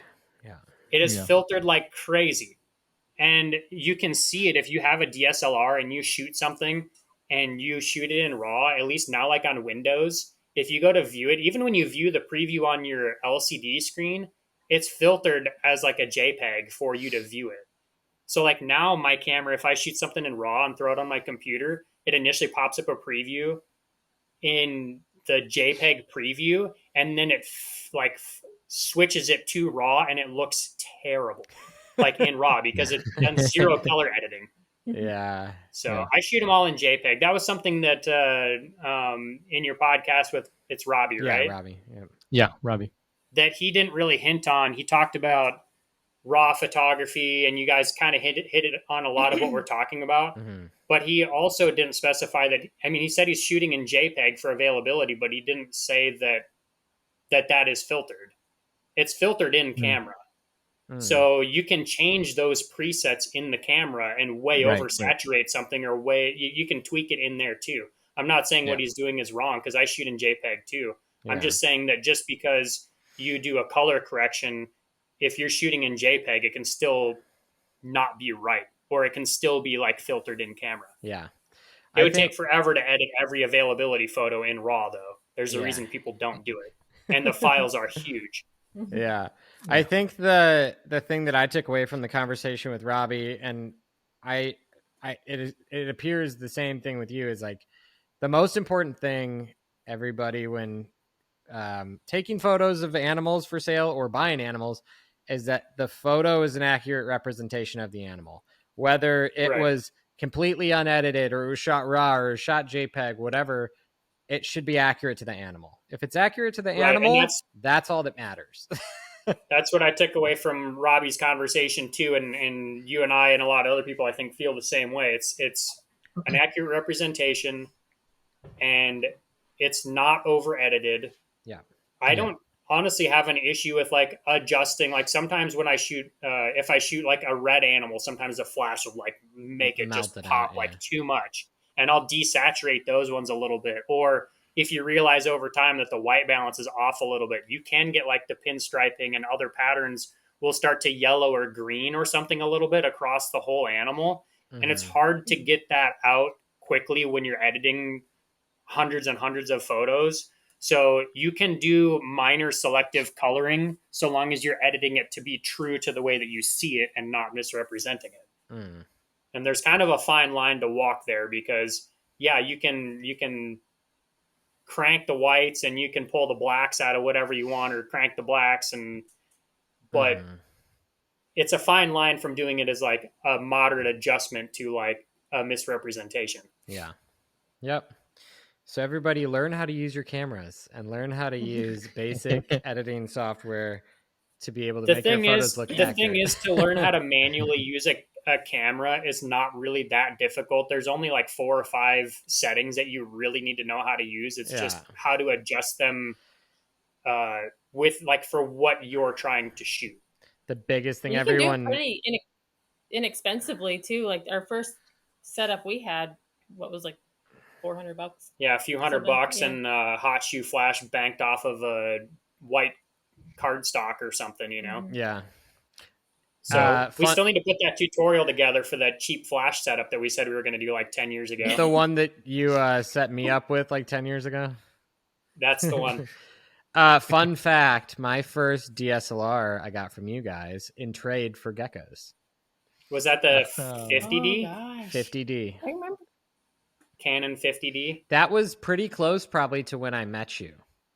That was probably within a year or 2. I bet so too. I'd forgotten about that. Yeah, and was it a fair trade? Well, they could have taken advantage of me really bad, and they were nice because they came to my table at Tinley. I think I was with Derek. Derek Dunlap and I had a table together, and I'm like, so whatever the value was, $400 or $500, or I remember it was like a body, a lens, like an extra battery grip, and like some, extra batteries and manuals and stuff. Yeah, I think it was like $500 for all of it. Yeah, and I was like, well, you can just take stuff off the table, like up to the value or like a little bit more or whatever. And you just went, well, you have an issue here because you have a table full of red animals priced at like $50 a piece. And back then, at that time, red was, I think it was the most valuable thing for the most part. Like red animals were very valuable at that point. So they're like, well, I'm not going to do this to you. And I think you said like, I'll take these 3, and they equaled like $200 or whatever on sticker. Wow. But you're like, I'm trying not to be dishonest. And that's when they found out I was colorblind. So I remember one of the animals specifically, and I can send you the photo. So you guys can plug see it for in. yourself. Plug it in. The name I believe was Splat. Yes, that gecko is awesome. And you still have it. That's so funny. He's got the picture. And so you had it for I think $85, and I think I gave you like a $200 trade credit towards the camera stuff because I was like, dude, this is at least a $200 gecko. Andrew's like, who's this new pricing these geckos? And then I'm like, sorry guys, I'm colorblind severely. Well, I remember the first time I had heard of you, because none of us were really online, but somehow one of our regular customers had bought a really nice harlequin from you named Clara. Yep. Who now resides at the Salzman's, I think. And so I remember she bought some nice animals from us, and we were doing some photography stuff from her. Mm-hmm. She drove a couple hours to have us like photograph some of her gecko collection. Mm-hmm. And she brought that thing over, and I was like, dang, this is sweet. And she's like, yeah, it's from some guy named AJ in Illinois. And I was like, nah, I never heard of him. Local kid. I don't think we met for probably a year or two after that, at least. But yeah, that I remember 2008, 2009. For probably for years, Clara was the most expensive animal I had ever sold. And I remember, what's your guess that she bought it as an adult female? What do you think she paid for it? I think it was like $400. It was $600. 600, which back then, whatever it was, 2008. That Clara was actually from the first batch of babies I produced. That was like in the first season of babies I produced and raised to adulthood. That was the first one I sold. I think I had maybe posted pictures of it on the Repashy forums. And she reached out and was like, that's probably how she found you. Yeah, she's like, oh my gosh, I got to have that thing. And I shipped it to California. I think it was like the first gecko I ever shipped, probably. Huh. Well, I don't know. Then maybe it didn't come directly from you to her because oh, hey, there's some lights going out. Hi. It's okay. I'll fix it right here. What up, y'all? Yeah, I originally shipped it to a woman in California, and I think her name was Sarah. Well, okay, so maybe she was from California and then moved to Ames. Like moved. What's her closer. name? Sarah? I'm not sure. Is that what her name was? Yeah. I swear I shipped it to California. I might be wrong. Well, I've got photos of Clara, the gecko, that I can also send them to Harry. Send them to Harry. Yeah. Yes, the gecko I sold. I'm gonna put the gecko I sold for $600 in 2008 or whatever. Oh man. Well, I will at least have a date stamp on when I took the photos, and I think you would have probably sold it to her within 6 to 12 months of that. So we could probably get a pretty good timeline on it. Yeah, maybe. I hope I'm within normal range of that. We'll see. Yeah, it's got to be. I would guess 07, 08. Yeah. Somewhere in that ballpark. Yeah, that's awesome though. Yeah, that's good. But okay, Can you guys hear the dog barking in the background? I thought it was a frog. A little bit. it's really faint, but we could hear it. It's faint though. What is going on here? Well, while he's having this problem, I'm going to go let him out quick. Okay. Yeah, looks like we're going to have some lighting issues here for the rest of the podcast. It's the new no worries. Well, I'll ask you, Andrew. No big deal. I got a message from you. I don't know. It was a couple months back, just kind of talking about some of the newer morphs and stuff that was coming out. I know, obviously we've both done this a long time, but lily white didn't exist. Guys, back, 10 years ago, lily whites didn't exist, and pretty close to 10 years ago. Xanthics, we didn't see those. Caps, didn't see them. Yeah. They might have existed, but nobody was working them, right? So these things maybe kind of like were hiding in collections. People didn't know. I think Lily White would have been pretty obvious, but yeah, I think Lily White was one of the few that legitimately popped out of nowhere. Yeah, where it's like, oh, holy crap, you know, 2 non-Lily White animals made that animal that is the founding stock to everything we have today. I think a lot of the other stuff for sure has been around a lot longer than we think, with the exception of maybe Sable. What is going on here? All right, I'm going to try to kick this on the app here. Do your thing. Do your thing. I'll check. AJ, do you know for Lily Whites, it came from just Harley's, or what? I don't know what the original. I don't think they know. I think they know that it came from like one of a few groups, right? Yeah, I don't think Lily Exotics was like extensively tracking lineage at that point, were they? Okay. Yeah. Yeah, because you know how Butler said like Xanthics were kind of accidentally found by siblings, siblings that bred. Yeah. For lilies, we don't know if that's the case at all. No, I don't think we know that. Okay. But that was an interesting one, especially because, I assume Cappuccino was probably a wild type animal that came in at some point. It might have been a mutation, but I think it's been around a long time. And like Andrew has that picture of an empty back in 2006. That's crazy. Yeah, that's crazy. So empty back's been around a really long time. Xanthic being recessive probably hid for a while. And I know, Andrew, you said you hadn't seen a phantom pinstripe until you made one. So that was right when we hatched out Lellarap in 2007. And that pairing produced a couple of really funky looking geckos, and one would have technically been a phantom and the other was a phantom pinstripe, but we just associated phantom exclusively with pinstripes, hence phantom pinstripe. So that's a line that I'm having to learn how to break the phantom from pinstripe, because they're not necessarily connected. That's just the first thing that they were noticed in.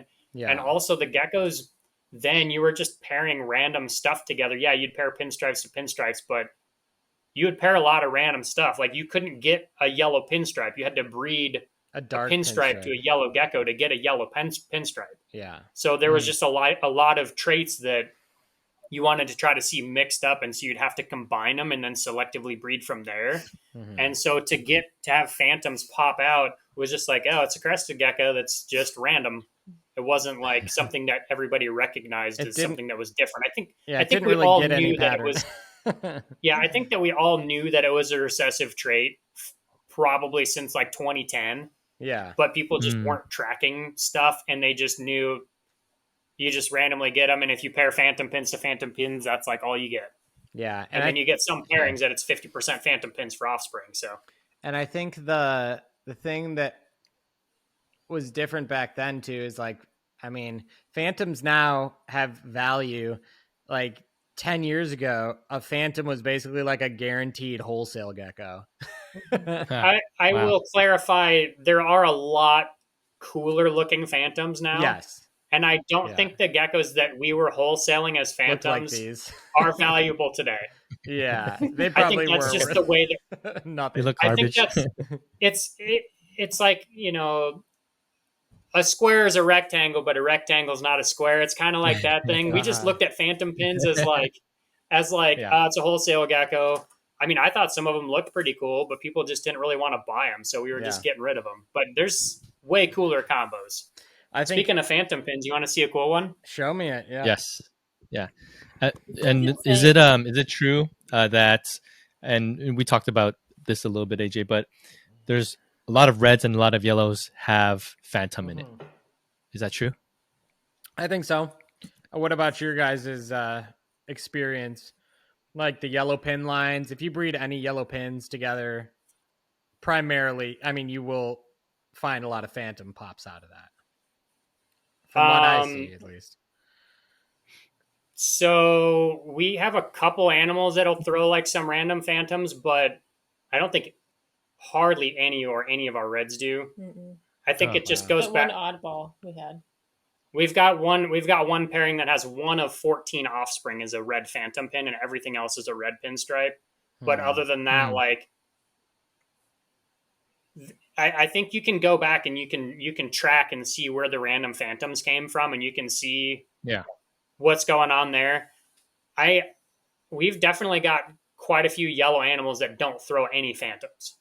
Interesting. And we've got plenty of reds that don't throw any phantoms. So that could just be an association from particular lines that we didn't know had phantom in them, and we're pairing them up, and then you just assume that that's kind of what's going on with it. Yeah. Once it's in there, you can't get rid of it. Yeah. Well, Lellarap's in a lot of yellow. And he's had phantom. Yeah, he definitely is, because I have Rapala, which I think was Lellarap Yummy, and that animal has definitely had phantoms. Right. So there's definitely some from that, but also, Lellarap is kind of like a champagne brown base color. Right. I don't really consider him a yellow. You get yellow offspring from him, but get yellow offspring from him. He's not I wouldn't even consider him a clean, definitely not a clean yellow or even yellow. I'd consider it like a champagne beige kind of color. Yeah, the kind of like. See if we can get this thing to show up on here very well. Oh yeah, how's that phantom? What's it what's it look like? Trying to figure out where the actual lines are on the. So it's like the super funky, really light gray. Yeah. Like really light gray color, but it's a lily also. It's from that Lucid project we're working with. Nice. So it's you have the highlighter yellow, which is cool. Yeah, that's really cool. He's really cool. So have you made any other Lucid Phantom Lily Whites or no? We have one more small one from the same pairing. Okay. And a couple from Dulce too. Not phantoms though, right? One phantom. One phantom lily white, yeah. So we're gonna try to make more of them. I'm really curious to see what this thing turns out to for the base color, because it's weird, splotchy, very like off, really light gray color, and the lateral stripes and the fringe is just bright, like almost glowing yellow. Yeah.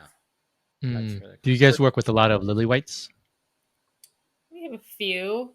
We have like maybe 2 males that we've held on to, and then just a couple females too. Okay, so not a ton. No, not a ton. Where do you guys see the lily white morph going in terms of its use and its popularity and the market for it? Well, I think there's still a lot to be discovered with it, like other people have said on the podcast, especially with all the other new morphs that are coming out. But even just we're having fun with this Lucid project with the lily whites, just seeing what becomes of it, what you can create. So I think it's for sure. I think it's crazy the pricing on some of the stuff. Going through shows, man, you find some super nice lilies for $400 to $600 right now.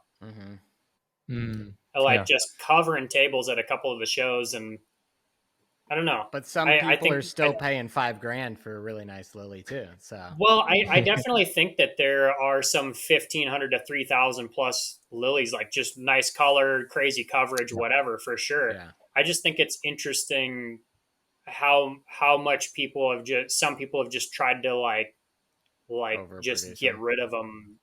Like, I don't know. Allen told me once back in the day, and I think it was about Chahoua, like hatchlings and stuff, because I think the lowest I've ever really seen him go for Pine Islands was like $300. And he told me, he's like, man, if you've got stuff and you feel like it's not going for what you want, like don't goon yourself by just dumping it just to like get rid of it. Like sit on it for a little bit and like trickle them out there and get what you want for them. Like I feel like there's too many people that saw lilies dropping in price and just started dumping them. Yeah, it's just got to get rid of all of them.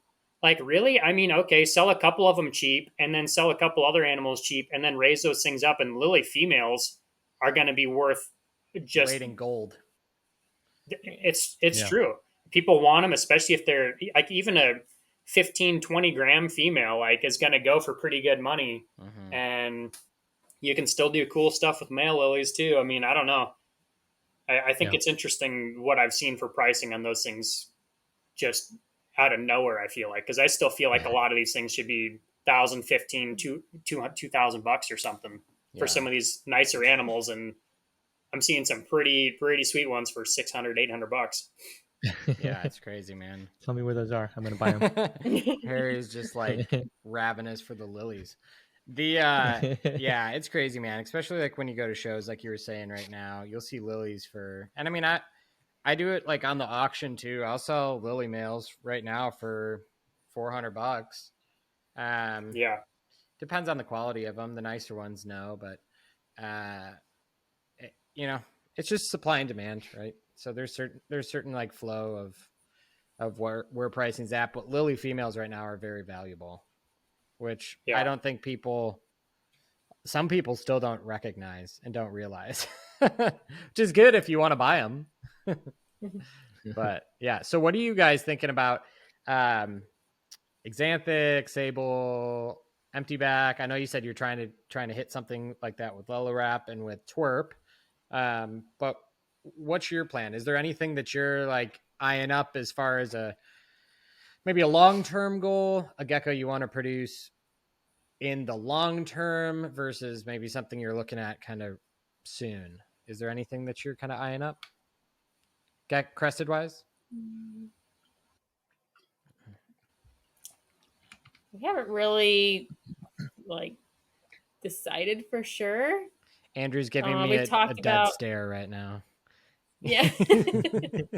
Well, why are you talking about this more? Screw those guys. I think we ourselves need to just do some more research too, and really figure out what, if we were to get something, what we want to try to make with it before we just try to hop in on. Yeah, just having everything. More. Yeah, exactly. Yeah, I just want it to be meaningful. We don't want to just do it to do it. Yeah, you don't want to just crank have random a plan stuff. for it, because truthfully, like some of the frozen. You might come back. Can you guys still hear us? Yeah, we can hear you. We can hear you. Yeah, don't worry if the video is frozen a little bit. The recording will still be fine. So okay. Cool. It should be, hopefully. That's a good face for you to be stuck on, Sarah. Thank you. You can always jump back in and out if that'll help you guys. Yeah, if you think the recording's fine. Oh, how about now? No, now we see the EOS. Try redoing it, and then we can hear you, but we can't see you. You might timed out on your camera. Yeah, I'll check that. Oh, the battery. Do you have a battery down here? Yeah. Yeah, Harry, I mean, we always talk about that with the morphs, but like not. Yeah. You can't just be like, oh, I'm just going to breed like 500 cappuccinos. It's like, all right, well, where are you going to sell them? And what are you going to do with them? Exactly. And like, what is the actual goal with it? Right. Mm-hmm. So you got to be a little bit strategic and planned, because at the end of the day, we're making living animals that need to find a loving home. We can't just be like making unlimited numbers of these things. So I think having some kind of being more mindful. Yeah, just being mindful with what you're doing, right? So that we're not just like pumping so many animals out there that you can't even sell them. You're back. Yeah. Yeah, you're back. So yeah, that's how we're even approaching like the cap project we're doing together, Harry, is we're going to be like, we're going to be mindful with it. We got a cap. And we bought a cap that we feel very confident in its strengths as far as head structure, body structure, color, no Dalmatian spots. All that stuff is important to you and I. Same with like the Exanthic project that I'm working on. Like I had to make sure I didn't have spots and I didn't, all these different things. So if I would have just been like, give me the cheapest Exanthic I can buy, I would probably get an animal I wouldn't be happy with in a few years when I have all these offspring sitting around. Right. And they have to restart. Yeah. And you got to restart. So yeah. Andrew and Sarah, what is you guys are working on? Is it you said Lucid Dream? Is that kind of your project? We just call it a Lucid Project. It's just what we believe to be a refined phantom hypo line. Okay. Yeah. As it's like As it's crawling up my arm. Yeah. But we shared some pictures on our Instagram and Facebook page of Pluto and Lumen. So our main goal was to just try to recreate geckos that looked like Lumen, just super light. That's how they look all the time. They don't really fire up or anything like that any differently. So that's what we're trying to recreate. And we have quite a few offspring. We're finding different traits with them, like eye color is kind of unique. More blue. They almost have like more blue, exactly. Like some with like a silvery slate gray kind of coloration. Like the red striations in the eye is like very subdued for coloration on. Give me that one.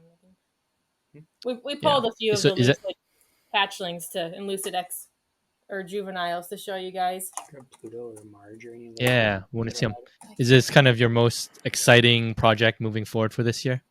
I think so. We have several new pairings that we're trying out. We're going to try to make some more of the Lucid or the Lily White, Lucid Lily Whites. Nice. Because Phantom one is pretty sweet. So we have a couple more females to those males from. Okay. A couple more Lucid. Do you guys have Lily White males? Do you guys have a big Chahoua project going? We always do. We have a lot of Chahoua. Load it up. It's Cooey Central over there. Cooey Herps. Do you feel like Cooey Herps is are you guys primarily the majority of your, I guess, breeding projects? Is it pretty geared towards Chahoua or Cresteds, or is it evenly? I would say more so. We've had a lot of Cresteds for a long time. We took a little bit of a break from breeding them. Okay. How long ago was that? 5 or 6 years ago? We didn't do much the last few years, really. Yeah. We just kind of stay put. I don't know. We weren't moving stuff and weren't advertising stuff well, but now we kind of have a I don't know, new look on it, I guess. So we're more excited about it than we ever have been the last couple of years. Okay. That's cool. But yeah, with the Chahoua, we have some really nice high white lines we're constantly working on refining. So yeah, it's amazing. You guys have like crazy white stuff. Yeah. We've got some cupped up over here. We'll show you guys. But this is another one of the Lucid females. Wow. Okay. That's pretty. With some Dalmatian spots, but a lot of them are diluted. The spots are diluted or oil spots, like some people will call them. Reduced melanin in the spots. Yeah. So we think there's something with whatever hypo gene, whatever it is. A lot of the dark patterning that would normally be like on the tail and stuff is interestingly reduced to like where you would normally have like the darker browns and stuff along the tail pattern is usually like a goldish yellow. And then this is what this animal looks like pretty much all the time. And then they kind of have like this goldish like flecking that kind of pops in and out, but they don't really get lighter or darker than this. They don't really fluctuate much at all. If anything, that goldish pattern just kind of pops out. Yeah. Yeah, those are beautiful, man. Cool. But what's sad is like a lot of these animals we produced like 6 or 7 years ago and didn't breed them until they were 5 or 6 years old, just because we didn't feel like dealing with sales and offspring and whatever else. So we were sitting on a lot of stuff, and a lot of these tend to get lighter as they age. So a lot of them will pop out with like some pattern, but like the mom that started at Lumen was not super light, and then like here's one of the offspring. You can see sort of darker patch, like a little bit darker, but Lumen looked just like that, pretty much. And as she matured, that all like went away. Yeah, that's really interesting. So we're curious to see what a lot of these turn out like. But we've got some little juveniles with pretty big oil spots and stuff. So yeah, I'm excited. Just have some different pairings lined up for that. I'm excited to see what you do with those and the Dalmatians too. Mm-hmm. I'm excited to see those combos. I'll see if I can get this one. We probably won't be able to see the difference with the eye color super well on this setup. We've got some good quality studio photos of them though that we need to actually edit at some point. Here's Pluto quick. Oh yeah, he's cool. Nice. So that's actually a Lellarap offspring too. Mm-hmm. But he's just like super light all the time, and then like the fringing and stuff is super bright on him. Like the yellowy. Yeah. The highlighter. Yeah, it's really cool. It's almost kind of like that highlighter lily kind of combo. It's cool. Yeah, so here's another one. Yeah. And we would expect a lot of that darker. Whoops. Do they start darker and fade out lighter over time? Yeah, and some of them hatch out pretty light too. Hold on just a second. Andrew, I don't know where the screen went. He just jumped on it and we lost you guys. We still see Gecko you. jumped on the screen and touch screens are nice when you want a touch screen. There it is. Okay. But when you don't want a touch screen, they can be kind of a pain. These are actually kind of dark right now, but the eye coloration on some of these is like this weird, like slatey gray. Let's see if I can actually get it to show it. Yeah. Interesting. We can see that. That's cool. Yeah. We've got some good macro shots of it. We just need to go through those. Yeah, maybe we'll plug some of those in when we're talking about it. Yeah, send them over. I'll throw them in. Send us all the images. It's cool. It's cool to see live. But yeah, this one's got like quite a few like larger, like subdued spots on it that are kind of interesting. That's very cool. I dig that. And then there's this super weird guy that we shared the other day on our page too. We named him Rems. Oh, this is the guy with the funky legs. Yeah, funky patching on the head and the legs, and that's how he is all the time. So that's kind of like that. That's kind of like that. The lineage stuff that Chase has that he was posting about. Yeah, it's from our. Yeah. So is this related? Is this related? What is the original pairings that made those? That's from Pluto Lumen. The one that he had, but what about the ones he's got? The one that he has is from Lellarap, but I'm not. Lellarap Nilla. Maybe. Yeah, maybe. Don't sound so sure of yourself. It came out and it didn't feel right. He's really cool. Lellarap Nilla, maybe. Yeah, it's from Lellarap. I have to ask lines. him. Okay. But some of them, I think, just it pops up with age, but we're definitely seeing it in hatchlings and stuff too. So I'll be curious to see if it pops out anything different. Yeah, he's super cool. I dig that. It's a bit weird. Do you have the dark one out too? No, I didn't grab him out. I was trying to hurry, helping everything. Well, yeah, throw up a couple cooies. I'm going to ask you a couple more questions, and then we'll wrap up.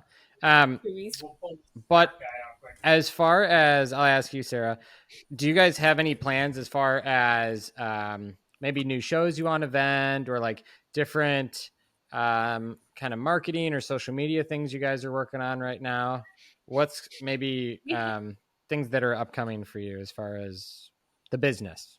Well, a goal for social media is to actually just try to be better about consistently posting. Yeah, we all are. It's okay. I go through like spurts where I'm really good for a week or so, and then like I get sick of it. Like I just need a break from it. But trying to be better about that. As far as shows go, we'll for sure be doing Tinley's. We're going to be hitting up the Flora Fauna Conference. Oh, yeah. We're excited about that. Awesome. That'll be a new one for us.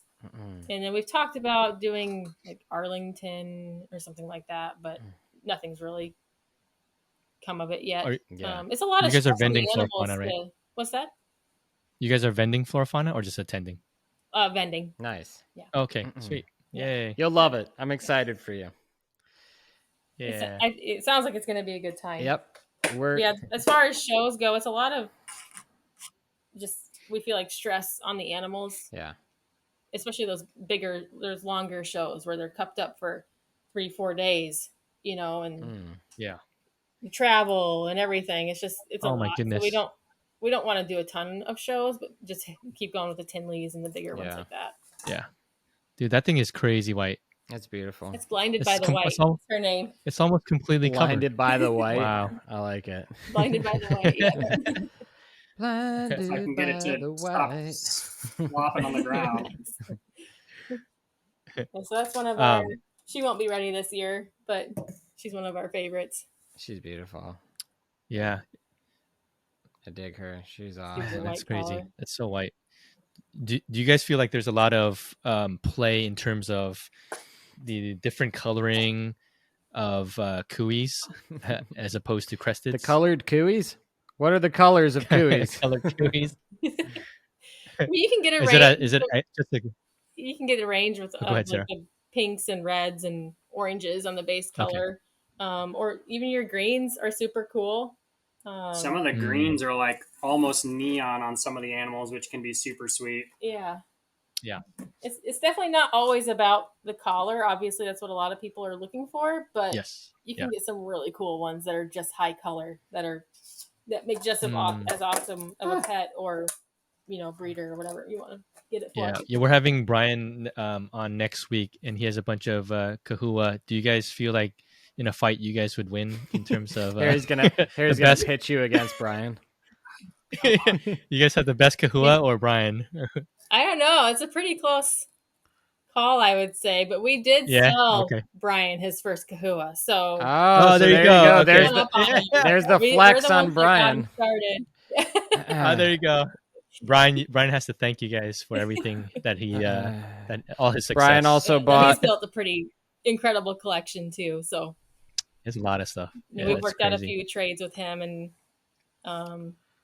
which we're pretty excited for some of the new pairings we have this year with his high white stuff that we have, and some new females that we've been growing up. So should be good. Yeah, good season. Have you guys supplied? You guys must have supplied a ton of Chahoua breeders. Well, I mean, they're not nearly as prolific for sure.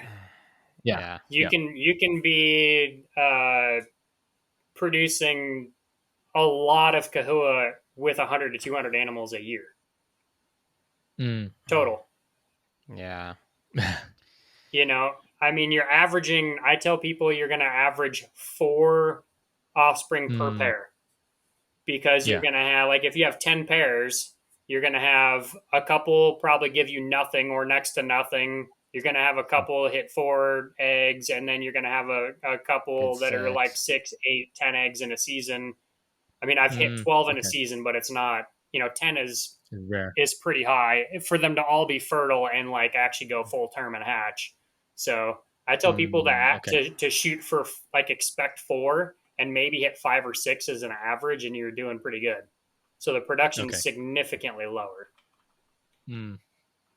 It takes a hell of a lot more out of them too. I mean, I've done weight comparisons of the females, like pre-lay and post-lay, and 2 eggs in a female Chahoua can be 15 to almost 25% of her body mass. Wow, that's crazy. Okay.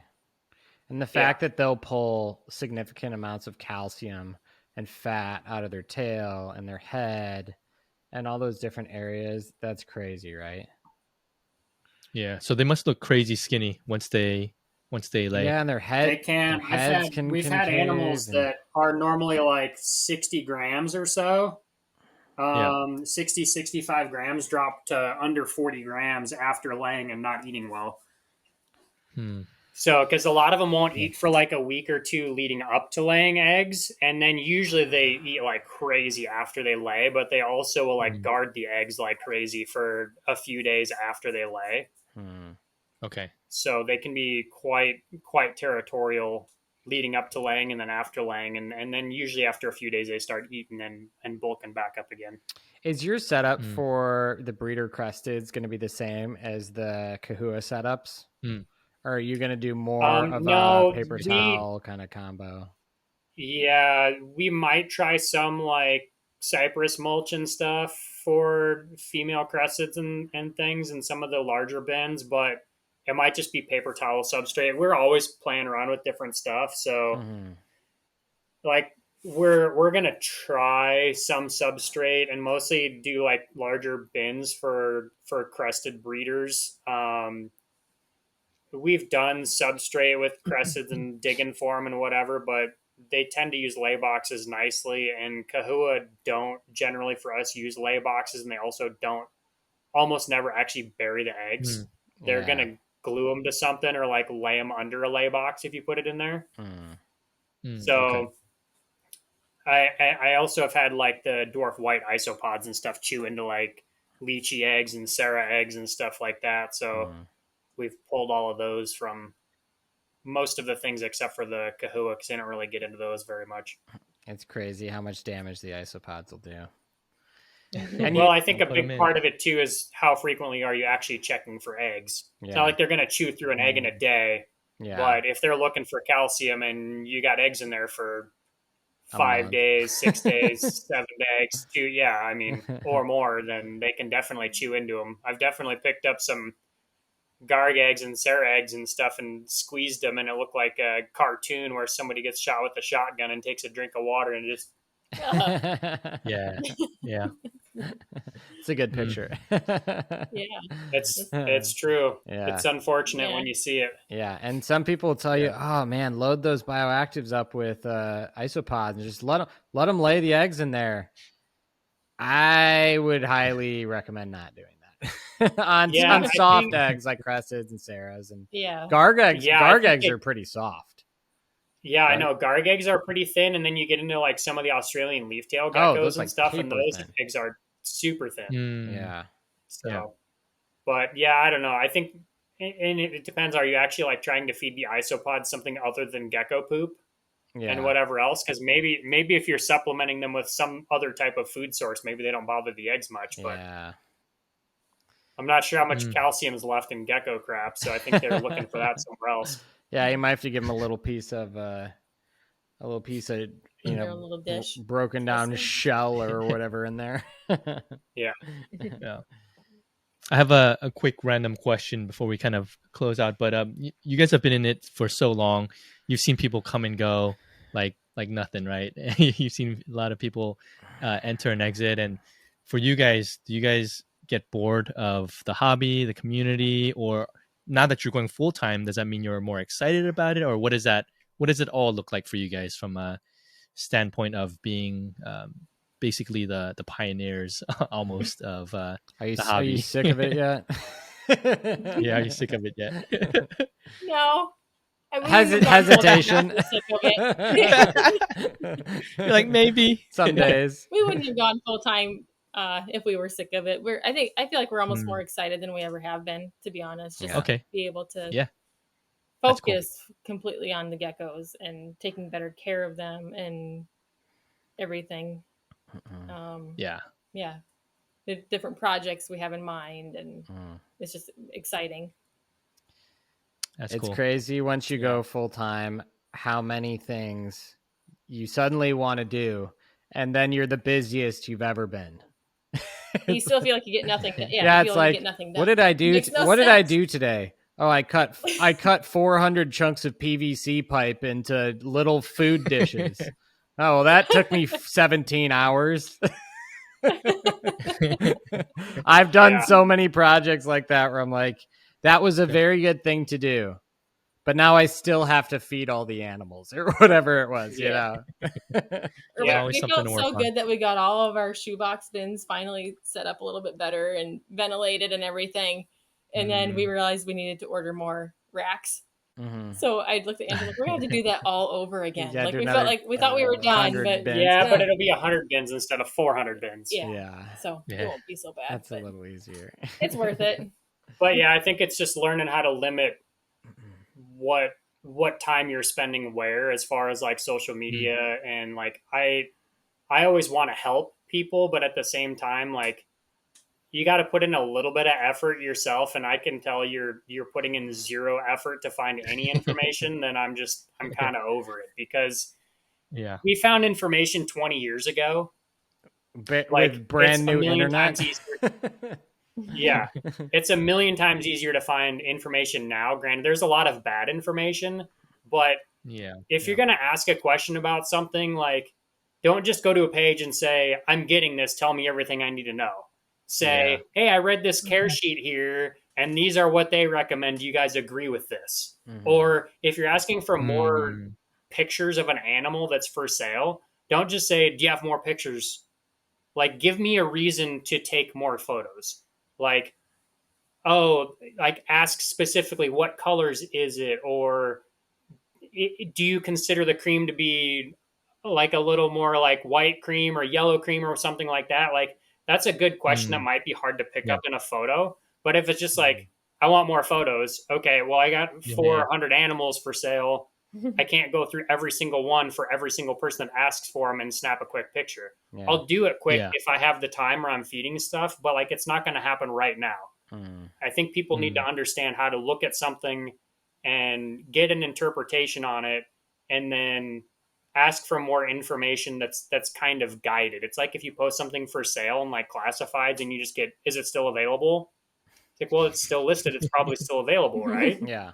In most cases. Facebook Marketplace. Yeah. Or if you're going to ask if it's still available, don't just click, is it still available? Ask, you know, something a little bit more like not automated. Yeah. So no, I think that's a good point. I think learning how to weed through that kind of stuff, but still be as helpful as you can be. Like I want to help everybody that I can help, but I feel like there needs to be a little bit of, there needs to be some kind of sign that you've put in an ounce of effort yourself before you go messaging somebody. Intentional questioning. Like there's a reason for the question, right? It's not just like, well, like I want to just like, I don't know. I you know, a lot of people just kind of want to talk, right? So it's like, what are you looking to accomplish with what you're asking would be helpful. Well, that's fine. And like a lot of the time, if I'm messaging somebody and I'm just kind of kicking tires and I know it, like I say, hey, no rush on the response. Like I just give a heads up in there so people aren't like, oh, I've got to respond to this guy right away because this is a potential sale. Like at least lead into it and give somebody like a heads up as to what to expect with your, I think you hit on it a while. You hit on it a while back, AJ. I think about like doing the research on something and knowing what to expect on pricing before you like try to set up a buy or a sale or something like that, because then you at least know what to expect when you actually go into it. Yeah. And I think conversations like that can be helpful with some kind of clarification so that you're not just messaging people willy-nilly for no reason. Yeah. I agree with that. Like for the most part, anytime I message somebody with the intention of kind of looking and maybe buying, I'll feel bad, if they start like sending me stuff. I say, okay, like I promise you it's not a waste. I'm going to buy something. And then that gets them to be like, okay, then they start to talk more and I'll actually follow through. I'll buy there are still people I owe. I still got to buy some animals from other people, but in general, I make it clear that I'm going to buy from you so that they feel like they're not wasting time. Well, the thing is too, I mean, I don't know that you should necessarily feel like you have to buy something. Like you don't go to the car dealer and test drive 5 cars and talk to 5 different people and then buy a car from every one of them. Like you're not, I don't think you should be expected to buy something if you ask somebody a question, but at the same time, like there should be a purpose for your inquiry. We try to take photos of animals from like, to show both sides, particularly on species like crested geckos, where you can have quite a bit of difference in like Dalmatian spots or lateral patterning or something like that. But like a ballpark 45-degree angle down from the side, you can see the entire gecko and it's neutrally lit. Like, unless if you're questioning whether something has like an eye problem or an underbite or how does it fire up differently, that's a valid question, right? But just to get more photos, I feel like in most cases is, I would say 80 or 90% of the time is not 100% unnecessary to actually make your mind up as to whether you're going to buy it or not. Yeah. Yeah. Right. I think that I do. I mean, I get it. Like, I think that there's a lot of people though that just kind of want to feel like they could buy it. I agree. Like they want to, like having these pictures that aren't just accessible via clicking an ad makes them maybe feel a little bit more like they could envision owning it, even though they don't have the intentions. And this isn't like I'm not trying to just like hate on people, but it's not helpful to people who only have limited amount of time in the day. So if that's it, and you just want to talk about like, hey, like I really like that a better thing to do would be like, hey, I really like your yellow pinstripes. When you have time, sometime could we chat about them? I'd love to kind of see what you're working with or whatever. Like you could just get pictures of geckos, maybe DM to you where you could admire them and somebody doesn't feel disappointed when you don't buy something.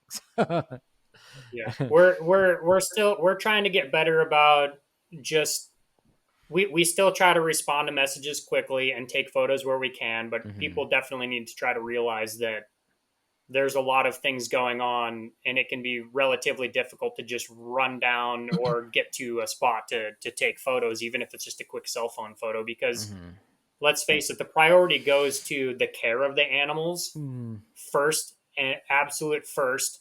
Second, and potentially first, is obviously like our health and how much time we can actually spend down here and do what we need to do. And then probably the very last thing on my list of things to do is actually sell a gecko. Like, I want to sell geckos so that I don't have to. I want to sell geckos so I don't have as many to take care of, and it's great, obviously, like working with people and getting them animals that they want. Yeah. But there are a lot of other priorities other than getting that gecko sold and shipped out. Yeah, the health of the collection and the room and everything being up to par and all that stuff. I mean, when we take photos of animals for sale, it takes us combined 2 to 4 days of like full-time work to photograph, organize. We don't really edit the photos a whole lot, but I have to resize them and process them and put them into the templates and type out all the info with weights and pairings and stuff like that. And then post them to the website and then post them to Morph Market. And it's, it's a and process. Try not to double sell animals. What if you also took them to shows? And what if you also... I'm actually pretty good about it with shows, because like the second it sells, I pull it off of there. Yeah. So if I'm responding to messages on Morph Market and Facebook and the website and Instagram or whatever, I feel like it's a lot easier to miss one. I've only done it a couple of times, but it's especially when you have both of us trying to respond. That's a fun conversation. We don't always catch what the other one said, or whatever. So that's a fun conversation. Yeah, I just realized I messaged you guys before, and I say, hey, what about this? And then it was in the description. So my bad, guys. Yeah, you're banned, Harry. You're canceled. I didn't do my homework, Andrew. Harry, get out of here. Description. I don't write up the description for my health. I do fairly short most of the time, but if it's a moderately complicated thing, I tend to type it out. But some people. The other thing too, though, is like sometimes phones like don't pop up info very well either. Yeah. Like it might not even pop up the info, so you might look at a photo and see the headline or whatever, but you might have to like click to get it to expand or whatever. So I get it. It's missed. I used to be snarky on stuff like that, but it's not worth it. Now sometimes I'll just screen grab it and send back the exact post. Yeah, no, that's good. That. And it's like, Harry, sorry. Harry, you owe many sales to the Gilpins for that. For that one, you owe them big time. I think that was a 5-pack of. I think that was a 5-pack of Chahoua that you have to buy now. Yeah. Did you sell it? That's right. I have to buy it now. Did you sell it? We sold a few of those. Yeah. Oh man, okay. Wholesale lots. Well, we've always got more. You have more. I like it. Yeah. Okay. It'll come. I promise you. I'm gonna inquire. I'm gonna inquire about a 5-pack of morning geckos later after the podcast. Yeah, man, we sold a lot of morning geckos this year. Yeah, they are incredibly prolific. Oh my god! I would probably have like 100 right now. We have so many. Oh my goodness! They just don't stop. That's amazing. We'll send you a pack of white line geckos too, AJ. No, that's like a curse. That's like the Trojan horse. You put that in someone's house, and then suddenly they have no time because they have 500 white lined geckos. Dude, they're so pretty though. They are cool. They are really. They actually are really smart too. Yeah, they're really pretty, but they're just not. If they were more handleable, I think they would sell really well. I never got bit by one though. Did you ever get bit by one? Yeah, we had one. We had one go tokay on us the other day, actually. But she didn't actually bite. I did. I got bit. Oh, I gotta see what these look like. Get bit. I don't know what a white line gecko is. Yeah. We'll grab one, Andrew. Check them. We'll grab one out. Yeah. Oh yeah. Okay, we'll take a look, and then we'll finally. How many cages do you have of them? We could talk forever. Probably like 10. Stop. 10 cages or white lines? Probably. Not just like all breeders, but yeah. Wow. Grab them on. Oh yeah. This is not a white line, but this is one of our favorite breeder males. Like? That's Swagger. Wow. Oof. His coloration isn't showing up super well, but he's like a really cool salmony pink base color. You breeding him to Moon Pie this year? Wasn't that a pair? I don't have Moon Pie anymore. Swagger Moon Pie was old pair. The OG Swagger. That's one of the names we reused. Oh, really? You got me. The reused. Oh, that was old Swagger. Yeah, this is not. This is new Swagger. This is the new Swagger. So it was just too cool of a name to not use. Oops. His eyes are super cool too. He's got like really coppery colored eyes. So he's one of my favorites. Gecko knowledge is too old school, Sarah. I only know old pairs. I know. It's like, who are these new animals? I just hope you breed Pinsicle this year. That was always my favorite.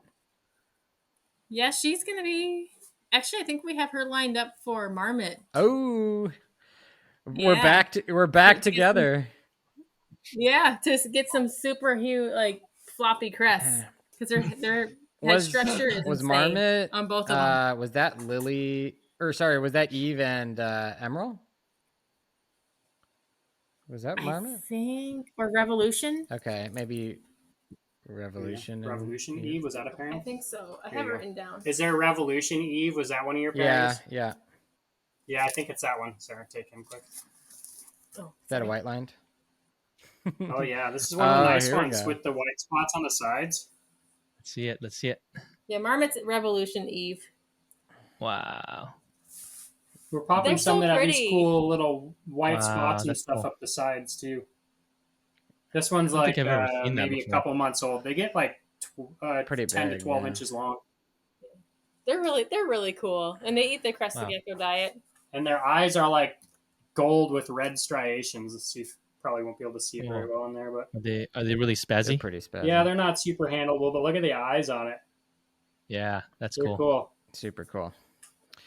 We can send you a bunch if you want any. Hey, Harry, they'll send you a 47 to put in a cage. When you get that pack of Chahoua, we'll throw one in. Free white line gecko with it. The 50 packer.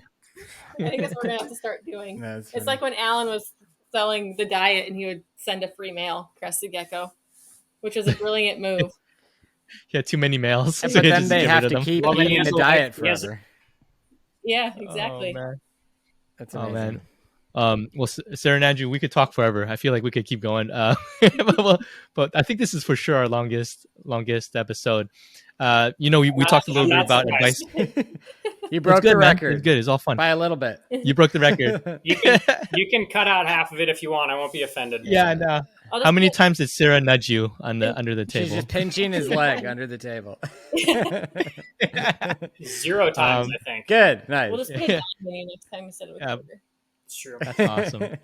Any final, you talked a little bit about advice for breeders, kind of, without us asking, but any final advice for new breeders as we kind of close out, and any plugs that you guys want to do? I think a reoccurring theme on your podcast from a lot of people is spend as much money on whatever it is you're trying to buy as you can. And I kind of disagree with that overall. Okay. Yeah.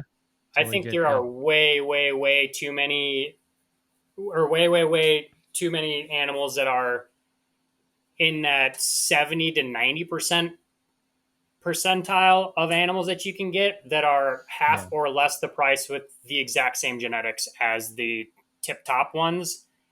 And I think that you should know what you want to buy, but look at the breeders and look at animals that you can see the potential in, whether it's juvenile, like babies or juveniles or whatever. And AJ and I were talking about this the other day. Like, we still have animals that are like 10 or 15 years old. What is that? We still have animals that are 10 or 15 years old that are still relevant today. Yeah. Like, we literally pulled animals that we have not paired for 5 or 6 years that are 10 to 15 years old and can still produce some really awesome stuff. And they were nice then, but I wouldn't even consider them to have been like tip top, and you can still produce some of the best animals from there. I'm not talking necessarily about, caps and sables and stuff like that. You're obviously not going to get some kind of crazy deal on that unless you luck out at a pet store or whatever right now. But I look at some of these animals that are going for like $200 to $600 a piece, and something that's only 5% better is triple or quadruple the price, and they're going to produce literally almost the exact same animals. You might have 10 or 20% of the offspring that aren't quite as nice or whatever, that you're going to sell 80 or 90% of what you produce anyways. So what's the difference matter? Okay. I don't know. I just think that there's, and that could just be me getting into stuff with very, very limited budget to begin with. But I mean, let's face it, a lot of people that are going to buy crested geckos and start breeding aren't probably going to have a ton of disposable income to spend on reptiles when they're first getting into it. Yeah, and very true. It feels good buying super nice stuff, but I don't know, man. When I go shopping for shoes, I don't go buy the brand new pair of Jordans. I'm looking for the ones that are just as cool to me, but a few months older or whatever. I don't know. I feel like it's almost more rewarding in a way too, to have built up from something that maybe wasn't quite as nice, and then just continue working with that line or whatever, and to develop it. Yeah, exactly. Yeah, that's what I'm trying to say. Yeah, I always like different opinions. I don't feel like we've ever really bought into anything. So. Yeah, it's I always say, do you want speed or do you want affordability? Those are the do you want to get there? Yeah, do you want to get there ultra fast, or do you like? There's a continuum, right? So like there's really slow by really cheap animals, or you could buy a little faster by the 50 percentile. Or you could buy the 70 or the 80 or the 90 or the 95, right? So it's like, where's that balance? Don't get me wrong, don't get me wrong, I like selling the top 10% when it's for a value that I feel like is worth it for me to sell it. But at the same time, from me as like a buying perspective and getting into things, I think that there's a lot of stuff that's missed by people that are just trying to buy that tip top, and then they blow their budget on one animal versus being able to get 2 or 3 very nice ones for potentially the same price. So your opinion is take that slider and maybe back it up a little bit. Just back it up 10%, 20%, and you're still getting the same genetics on almost all of it. Yeah, in my opinion. Yeah. Cool. Awesome. I appreciate the differing opinion. I like it. Yeah. So where can we find you guys, Sarah and Andrew? You guys are on Facebook. You guys have YouTube? No, YouTube, just Instagram. We don't. Instagram, Facebook, Morph Market website, and then our website is just lacherps.com. So awesome. Yeah, we appreciate you. LAC stands for Living Arts Creation. Correct. Living Art Creation. Okay, awesome. Thank you guys so much for hanging out with us. Man, it went by quick. It's always fun talking with you guys. So appreciate you guys. Thank you so much. Yeah, man. Thanks for having us on. We'll catch up with you guys again soon. Yeah. See you both soon. Let's do it again sometime. It's fun. Sounds good. Peace out, y'all. See you guys. All right. See you guys.